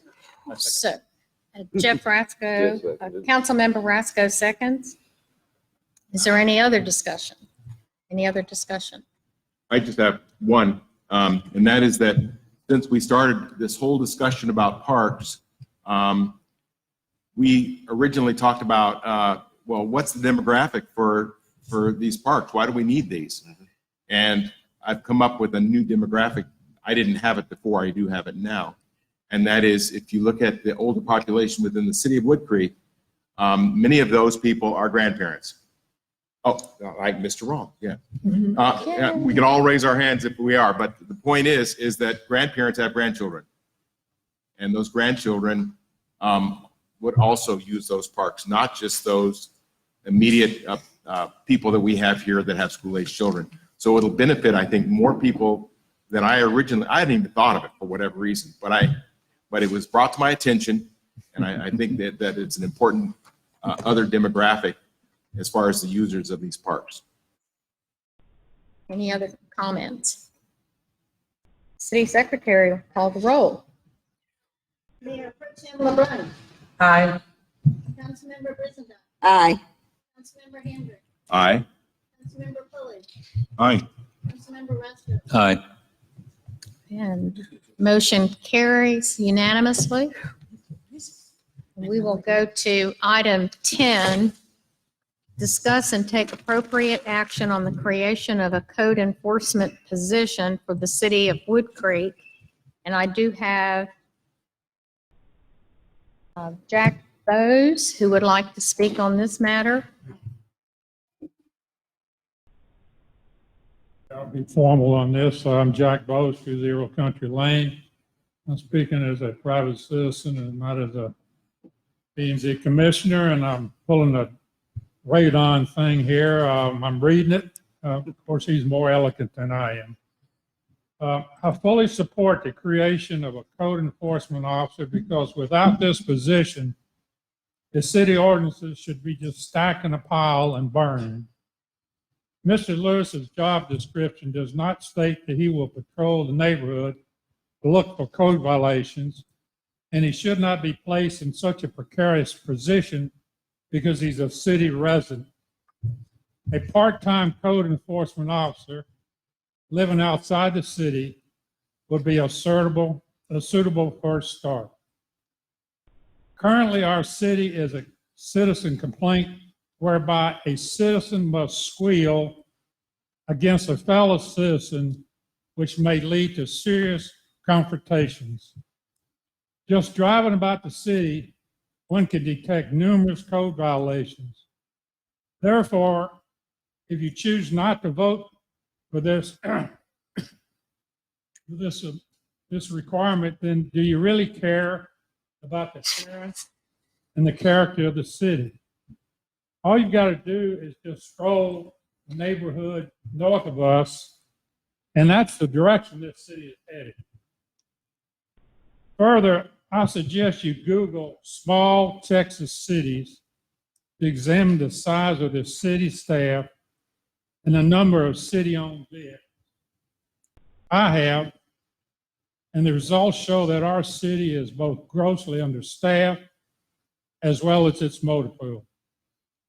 I seriously hope you consider approving a code enforcement officer. Thank you. Thank you, Jack. Lydia, John, I see you would like to speak on 10 as well as, we'll do 10. Item 10, thank you. Well, and I had, is this on? Yeah. You need to get a little closer. Right here. I don't want to be shouting at people. And I'm going to speak about this contract peace officer, code enforcement officer. I'm also a P&Z member, so I'm a private citizen here. I'm not against a code enforcement person, so don't get this wrong.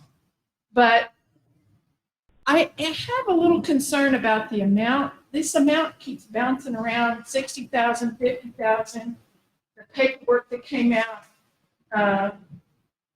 the cost $12,200 for 30 hours a week to 921. That comes out to about, $34,440 a year if you extrapolate it out for a full year.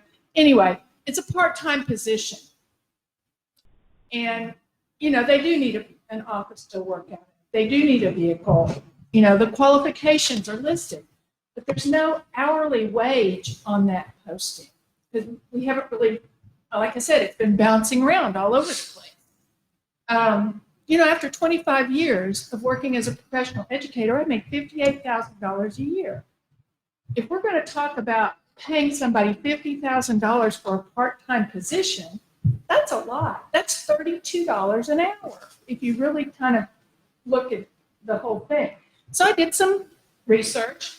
The city of San Antonio has several code enforcement officers, and the highest paid one is $56,562 for a full year. Round Rock has several, and their highest paid one is $54,371. Georgetown is $42,224. Selma, just up the street, pays $71,074 for a year. So I also downloaded the job requirements from Georgetown and Round Rock, and I'm not going to belabor everybody with those facts and figures, but you're talking of a salary range in Georgetown of $19.75 to $29.62 an hour, and they have a 3-tier system. They have a tier, step 1, step 2, step 3. So their range is $41,000 to $61,000 at the highest range. Round Rock has $18.47 to $23.09 per hour for a full-time salary range of $38,000 to $48,000.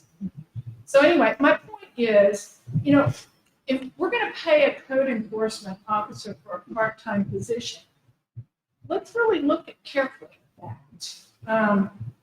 The costs are adding up for that position, and as a taxpayer, and this is bouncing all over, and I'd like to see a little bit more refinement to it before we really come down to the brass tacks of it. So, and that's pretty much all I have. I really appreciate y'all's time. I know this is important. Brenton, I know this is an important thing for you. It is important to us because, you know, people start projects and they don't follow the code. And everybody's not a rule follower. So what can I say? Anyway, that's my 2 cents on the code enforcement officer and peace officer. So, thank you. Thank you. We appreciate it. All right. I do not have any other public comments on this item. So I will entertain a motion I'd like for an to, action. I'd like to move that we table this item, as well as number 11, for the same reason that we tabled number 12, in that, you know, we do need more, you know, public input. For this item in particular, we had asked the city staff to go back and come back with various options that might be available, which might include a, you know, contract person on a on-call basis rather than an employee. So if we, I just don't think that we are there yet. I agree that we need our codes enforced. I think that there are some areas that you know, really need some help. But I just don't think we're ready to do this. I move to table. I second the motion. I mean, I tend to look at this as a business transaction, a pretty sizable business transaction. I would be looking for a lot more due diligence before I'd move forward on a transaction like this. So I think the motion is well taken, and that we probably need to get more information, particularly when I look at what Councilman Hambrick's motion was. It was to consider motion to continue exploring all options. And I don't see any other options but the one we've always been looking at. So I think tabling it is right. Let's refine this data in accordance with some of the public comments, and also look at other, you know, possibilities. And I think that's what Bob's motion contemplated, and I don't think we've done that yet. So I second. Discussion, please. We have a motion to table item 10, and we're not on 11 yet, but I'm just going to say 10. And we have a second. Do we have discussion? To be recognized. I'd like to address Mr. Pulley's comment. That was the February 10th meeting, and I made an amendment to that, to Mr. Hambrick's motion, that we move forward with search for the code enforcement officer, and it passed 5-0. If I may, when that amendment was made, it was to move forward with advertising for a code enforcement officer, but it did not negate the request to look at all alternatives. It was not, you did not make an amendment to go forward with an employee with benefits, full-time or part-time. You just said, go forward with a code enforcement officer. That has a lot of ramifications. It's not, but it never said anything about an employee of this city. And how are you going to pay for it? I can answer to both those questions. First of all, the motion was explore all options presented for employing. It did say employing. That was the motion. And it did pass 5-0. And second of all, because we budgeted for the constable's office and they're not able to fulfill that contract, we have money in that budget item in order to currently employ a code enforcement officer. May we recognize? Yes. Recognize Mayor Pro Tem LeBrun. I think that one of the issues that we have here is the use of the word creation of a position. There seems to be a misunderstanding that this is a new position, which it is not. I have been, in one of my previous terms, we had a contract with the constable. And the constable was performing traffic duties and other duties that are usually what they perform. And that contract was amended for them to perform code enforcement for the city of Wood Creek. There was a budget, it's a budget line item, 6,000.50 of $63,660 that was paid to the constable to perform, among others, the code enforcement duties for the city of Wood Creek. When there was a change in leadership, the new constable notified the city that he believed it was not within the purview of his office to do code enforcement, that he would continue to provide us the services of patrol and traffic, and that would not be a charge for that, but that they would not continue to do code enforcement. So we have been without code enforcement now for several months because except what the city secretary and city manager pick up in addition to their regular duties. Much has been said on social media about this item, including that we are trying to form a police force in the city of Wood Creek. That is not the case. A code enforcement officer is not a police officer, and it's not something exotic. It is, as explained by Ms. Jones, most cities have one or more, depending on the city. There is nothing in this job description that has been shared and posted that reflects duties of a police officer. Just because it was performed by the constable, in addition to their regular policing duties, does not mean it's a police officer. So my concern is that, I have good neighbors, but I also know that that's not the case. And I am pretty accessible, and I receive a lot of complaints, and I receive a lot of emails and calls. And for many years, we have been a complaint-driven city. You have to tell on your neighbor rather than be proactive, rather than prevent the situations from occurring. It's a lot easier to prevent somebody from building a non-compliant structure than to go back and tell you have to tear it down. And that's what happens many times. By the time we find out, it's too late, there's harm to the city, there's harm to the citizen. So I don't think that this is a new position. I think it's just being done, putting it within the city as an employee so that we don't find ourselves in the same situation we find ourselves right now where somebody says, I'm no longer going to do that.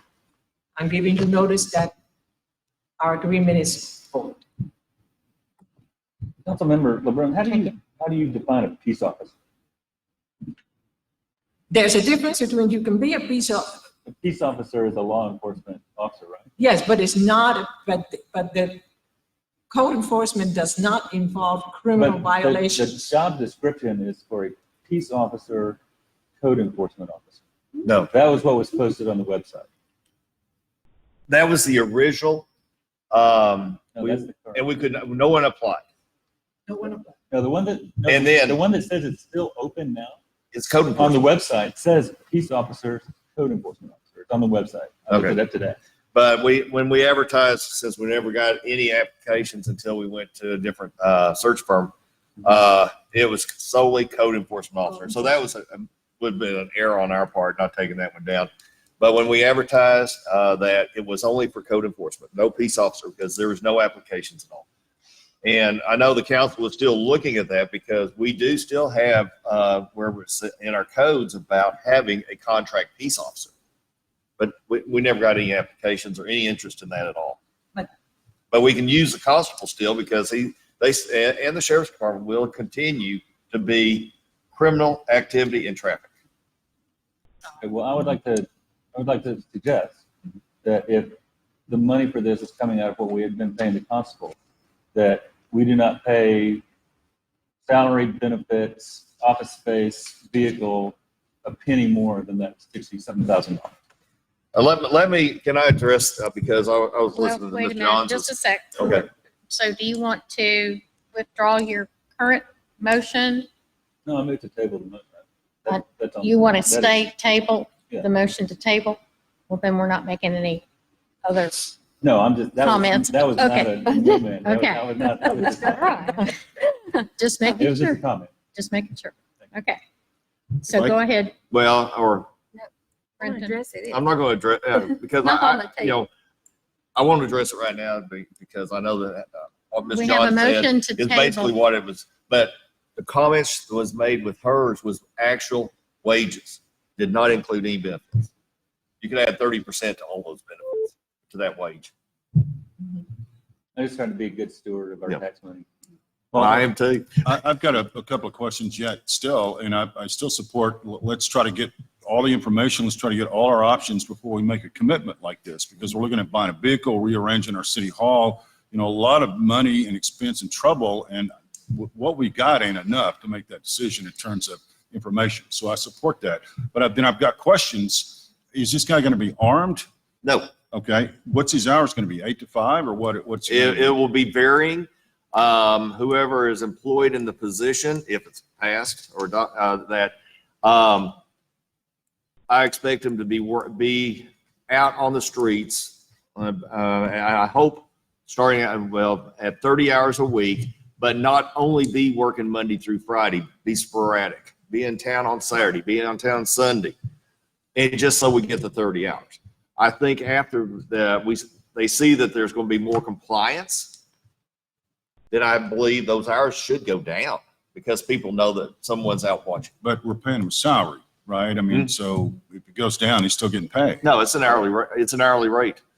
Another question I have for you, what other options did you explore beside having this officer? I contacted other cities to see if they had any staff. Spoke with the city of Wimberley. They are looking for one now, right, too, to assist their code. Yeah. But what else did you do to look at other options? I mean, it seemed like you just focused on, I want a code enforcement officer. What other options did you look at? We advertised trying to find someone. For a code enforcement, but what else beside a code Well, enforcement officer did you look at in My terms of? direction was for code enforcement by that motion. So you haven't looked at anything else except hiring a code enforcement officer? We haven't looked at maybe expanding our contract with ATS? I mean, I know they do a lot of code inspection and whatnot. So, I mean, none of that was looked at, only the code, hiring a code enforcement officer. That's the only option we've looked at so far, ATS it would be on call. right? And so basically, we would have, staff would be the ones that have to find it. And then they would be the ones Like that you come do over now. and investigate.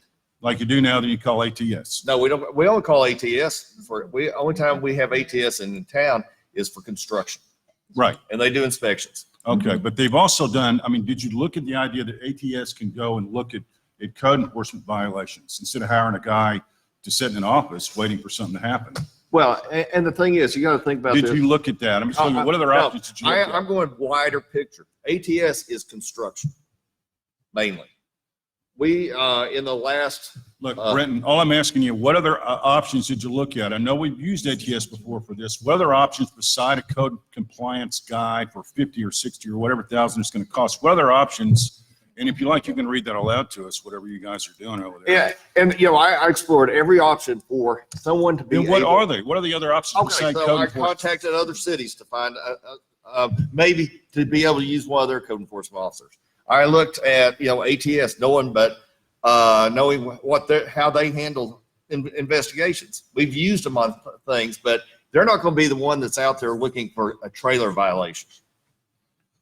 But they could handle, I mean, okay, so the other option looked like was ATS, you called Wimberley. What else did you do to develop options? Yeah. I had contacted other cities to see if they had anybody available because you have to have someone that is knowledgeable about codes. I'm asking you, what options beside hiring a guy for whatever it's going to cost us did you look at? Did you look It at a goes back contract to, guy? we Call him- originally Excuse looked me, at a let me contract interrupt- let me employee, interrupt but we a never had second. anybody What even look What at it. was the motion? Or what was the original, The original discussion. the charge to you? The original answer. discussion was take appropriate action on the position of the city marshal and/or code enforcement officer, and/or. The Mhm. motion was, with the amendment, to go forward with a code enforcement officer. It doesn't have anything to do with other options. Well, somehow we got our wires crossed. I'm saying we need more information before we take this step. This is a big step in terms of, money, in terms of rearranging City Hall. Is and there I think any we other need more discussion? Question, please. We're going to call for the, do you have anything else, Councilmember Pulley? We'd like to go. This is on tabling. We're calling ma'am. the question on Councilmember Rasco's motion to table and your second. City Secretary, call the roll. Mayor Pro Tem LeBron, Nay. Councilmember Brizendine, No. Councilmember Pulley, Yes. Councilmember Amber, Nay. Councilmember Rasko, Aye. So the motion to table fails, vote 3-2. Now, I would like to entertain a motion on item 10. Discuss and take appropriate action on the creation of a code enforcement position for the city of Wood Creek. Do I have a motion? I make the motion that we proceed with the code enforcement officer. Do I have a second? A motion to proceed with item 10. Councilmember Brizendine and seconded by Councilmember Hambert. Now, is there any more discussion? Councilmember Pulley? What does it mean that we're going to proceed with this? Does it mean we're hiring somebody, or I don't understand the motion? So we're going to proceed to hire Yes, somebody, that is my intent. to hire somebody. Yes. Right. Do we know who we're hiring yet? We have applications, but we need to do interviews. So based on this, if you like the guy, you're going to hire him. I'm sorry, what did you say? What are we voting on? Are we voting to hire The somebody? item is to discuss and take appropriate action on the creation of a code enforcement position. My for the question is, city are we of Wood hiring a Creek. It guy? has passed 3-2. Are we hiring somebody? Is there any more discussion? No, we haven't voted yet. We only voted not to table it. I'm trying to figure out what now we are voting on. We're voting on item 10. We're creating a code enforcement position. Does that mean we're hiring somebody when we create this position? The motion has been made and seconded. Yes. I don't know what it means. Are we going to hire a guy now? Yes, it does. We are. Okay, Yes. then the question is, Councilmember LeBron? May I Yes. be recognized? how much are we going And to pay that's a this second. guy? I mean, I still am not clear. What is the annual salary? What's the startup cost? What are all the costs that are being involved in starting it up and B, annually? There's been Okay, a lot of number one numbers is on it's not an annual salary, it's hourly. it. Okay, what is the cost then? The to cost start up? that we're projecting with the wage range anywhere from $18 to $22 an hour, plus the benefits, is what I show. How much do we expect to spend the first year on this guy to get him a car, I guess, to pay his Well, salary that and still hasn't been benefits? discussed yet, but How much are we looking at spending on If you this look- guy? It's in the And if we- packet. it's in the packet. We just show that just for the position. Yeah, I'm going line. I got it right here. The position, okay, so 30 hours per week through 9/21, including benefits, $12,200. A laptop for $1,000, and a mobile hotspot, $60 a month. This is on page 75 of the package. Yeah, I'm looking at it. Yeah. I'm trying to annualize that. What Yeah. does that amount to for the first year? Well, everything besides the $60 a month for the mobile hotspot or cell phone, whichever way it goes, is One time. everything else is one time besides the wages.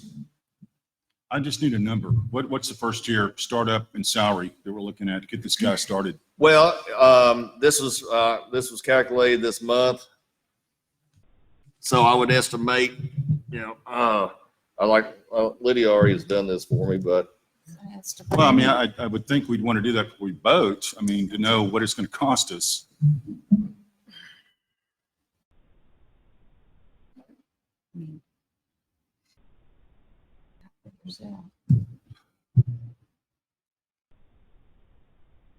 That's true. 4 months.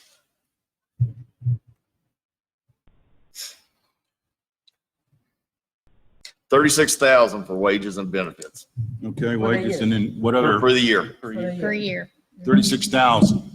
Okay, we're gonna with write wages that. and benefits. Okay, we're gonna write that up here and we're gonna remember that. What up, Which is the almost vehicles, half. that's additional? What we Well, pay. that's That's not been not under voted on. discussion yet. The position, then the laptop is a fixed, a one-time cost, and so $720 more a year for a mobile hotspot or a cell phone. The other question I have for you is what about the, he has to be, I guess, willing to go get certified within a year.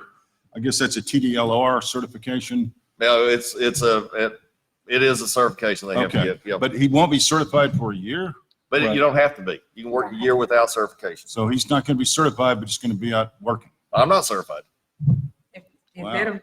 that is in the Texas Department of Licensing and Yeah. Regulations. Yeah, The so you've been requirement putting is stop that work they signs in must front of be people's certified homes, but you're not within a year certified? prior. You can, and basically, what we would recommend, to amend the motion is to make it, the position to be city inspector with code enforcement. And they still have to get the license. To kind of get around that, I guess, is that? But a city inspector, you can do it, and put in the job description that part of the duties is code enforcement. Last question I have, and then I'll stop, but Dripping Springs has 40,000 people. They just now are hiring a code compliance guy. We're 1,700 people, and it's staff's position, we got to have this guy, right? I cannot address what Dripping Springs is doing.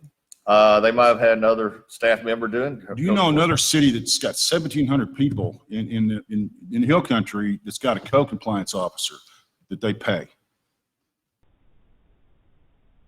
Well, Well, Councilmember Pulley, will you yield to Councilmember Rasco? I mean, I would actually think what my question though was really in terms of the amount of time, Mhm. because that is going to affect the overall cost. And we had said at times that here's a 20-hour person, here's a full-time person. At 20 hours a week, are we required to pay benefits? no. Okay. Well, you still have to do Social Security, but you don't have to do TMRS. Right. But once they break 1,000 hours, So, but at 30, do you pay benefits? pardon? Not till 32. Well, It's no, 32. once they break 1,000 hours worked in a year, that's when the retirement kicks in. But my question is, why aren't we starting, if we're going to do this, and it sounds like we are, why aren't we starting at a lower floor I agree and with seeing how much they're needed, how much, because I mean, It's a good idea. we've been doing this for 40 years, Yeah. one way or another. And And this, what I proposed was the worst case scenario. I'm not dead set on 30 hours a week at a certain rate. Well, Well, we got to know what we're voting on, for goodness But- sake, and to his point, we probably weren't getting 20 hours a week from the constable, Right. quite honestly. Right. So I think that's a very valid point. Mhm. Very valid. it's We exactly- could start them at 20 and see how it's working. I mean, if people start complying, we may not need them at all. I mean, it's a trial Well, and we error will. kind of thing. It is, and I believe in the actual ad that we put out, that the one that we got all the applications, it said 20+ hours a week. My proposal was the worst case scenario, because they will not work over 30. I had one quick question, and that is the dollar expense for this code enforcer is less, almost half less than what we were paying the constable's office. Is that correct? Yes. Yes. And what we already have appropriated and which we have not spent for Yes. months. Right. Okay, I just wanted to make sure. But who's going to do traffic enforcement if we get rid of the constable? Pardon? Who's going to do the traffic The enforcement? constable component? has already made the Constable, 'cause he comment can't do that it, they right? will still provide traffic and. For free. Yes. They are, Just they like they do in do, Wimberley. they already pay for that for free. I mean, we get that for free. We don't pay for that. But We I get that. Well, for 63,000, we should have got more frankly. Well, But, that may have that been a would be good- My solution is let's get those guys to do traffic enforcement better. Let ATS handle code enforcement on a contract as No. needed basis. We probably save money doing that. We don't have to buy Well, them we a have a car, you motion know? on, we have a motion. We have a second. Do we have any other discussion? I would like to mention in the packet, it says that that line item would come out of the contingency reserves. I think it should come out of law enforcement. Yes. Yes. Okay, not a problem. But we got to terminate the contract because we owe them money. We can't just not pay them. So we're going to be paying two people for this stuff for a while. No. It has not been terminated yet. Yeah, we're not, Because- we're not under contract with them anymore. Because the We haven't been motion- paying them under contract. When do we terminate the Item, contract? No. Have we They- terminated the contract with the constable? No, The they, council has re- not taken action on the termination of the contract. they, Has it been terminated? No, So we're still on the money. Still paying them? no. We are have not- not paid them since the Brent, last let quarter. me, we are not paying them. We are waiting for their letter, which is a 30-day notice from either party that they have already terminated us technically because they've told us they will not provide the service. And they That's have right. not billed us, I have not. and we have not paid. So that's the situation right now on the constable. They will continue the traffic and criminal activities with the sheriff's office. Mhm. That is free. We do not pay for that. Yes. Okay. If I may offer a motion that has been made, if we could amendment to specify that funding for this position should be from budget line item 6,050 law enforcement, funds not spent. Will you accept that? I will accept that motion. That's it. Second. You want to What was it repeat again? that for the crowd? Okay. You want to repeat Yeah, would you that? repeat it? Please. Amendment. Linda? Submit the motion to. Amend the motion that funding for the position be from budget line item 6,000.50 law enforcement, funds unspent to date.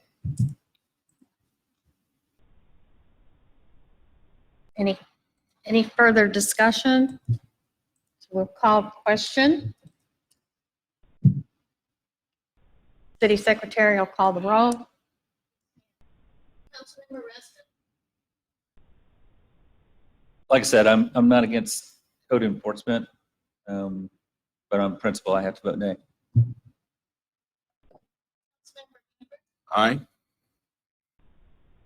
Mayor Pro Tem LeBrun, Aye.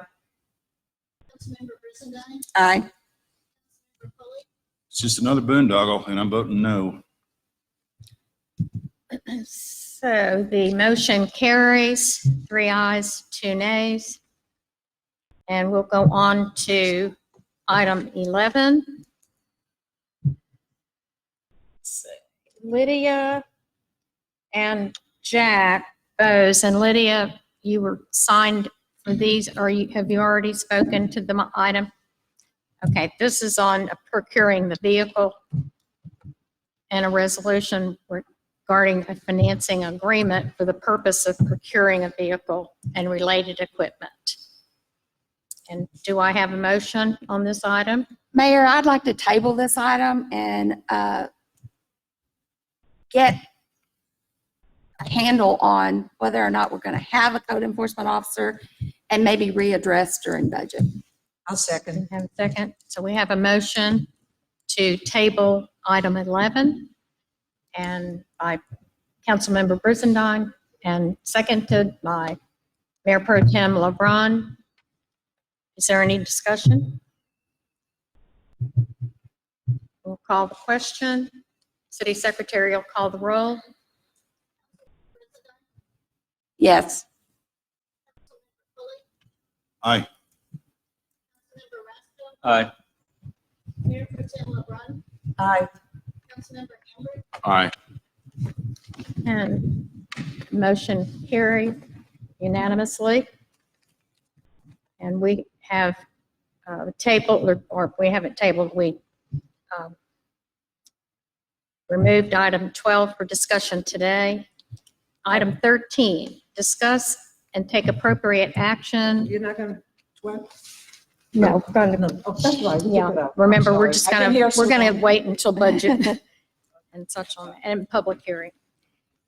Discuss and take appropriate action on the first annual 4th of July bicycle and golf cart parade. And do I have a motion on this matter? Where did it come from? I don't know. It was an idea that came up because of trying to have better community So support shall we and just just, being a community. shall we discuss first? Well, we should have a motion before. I'll move that we host an annual 4th of July bicycle and golf cart parade beginning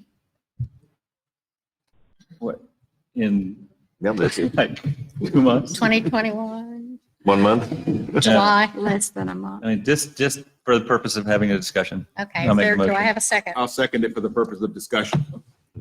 We have a motion and a second. Motion by Jeff Rasco, Councilmember Rasco, and second by Councilmember Hambrick. Now, discussion on a parade.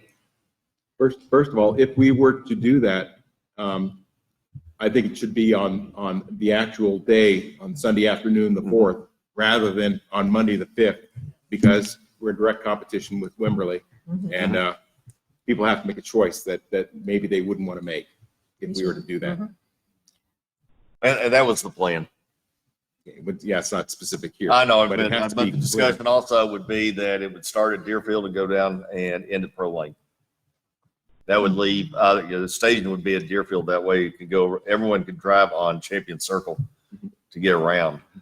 So, but, and basically the idea was just to have the continuity of our community here, try to start doing something here, rather than, we can still participate in the Wimberley Parade, but just have something for our citizens. Is there going to be any activity here at the camp on the 4th that we know of? They probably have Fireworks? They'll probably have or- fireworks. But this would be late evening if it started. And who would be organizing this? Oh, That's my question. Who's going to you organize? do it? understand I don't set every agenda item. I think I this did falls not within Parks set this Parks and agenda. Recreation. Okay. Has the city researched the liability involved? It's covered under our insurance because it is an event sponsored by the city. So Make is sure of that, this, 'cause is that this, came up with the chamber, in terms of make sure you got that, because somebody gets run over and. Yeah. And, it's an idea. I'm not saying, it can be voted down too. It doesn't maybe matter. next year? And just postpone it to next year. Because we're so think it's a close. Next year wonderful. when there's I more really, time. I really like the idea of it. Yeah. And I'd also like to see us do something around the holidays where people are, going through the neighborhood and getting together and It might be, Well- triangle and singing a carol or, I mean, I'd love to. it see might be nicer after we have parks, where we could start Yeah. at a park and end at a park, Right. instead of just having a little stretch of road. I'm an event planner. I'm by profession. Well, we're going to give you this project. I do a lot of it. And if you were hiring me to do this project in just under 2 months. Yeah, so do you more than think, Under often- 1 month. We couldn't afford it. 1 month. so are, Oh, yeah. 1 month. so you really need more time? Yeah. Okay, well, can we assign you this 22. for next year? Okay, I All right, agree. Go ahead. If I may be recognized, I think it's a great idea. I think one of the things that we have had a change in population, we need to build community. But to do this within a month and also considering it, I don't think is possible. And I know, and I was talking to Pat and saying this could be something within Parks and Recreation. And you also then said something else that we have more time for the holidays. Yeah. It is a great idea. How about we keep it alive, but think about it for the holidays, I'm willing to help. I have neither a bicycle nor a golf cart, but I'm willing to help. And it also would give time for the neighbor to neighbor program to mature. So could we keep the idea, but move it to the holidays, to the Christmas holidays? Would that work? Be nice.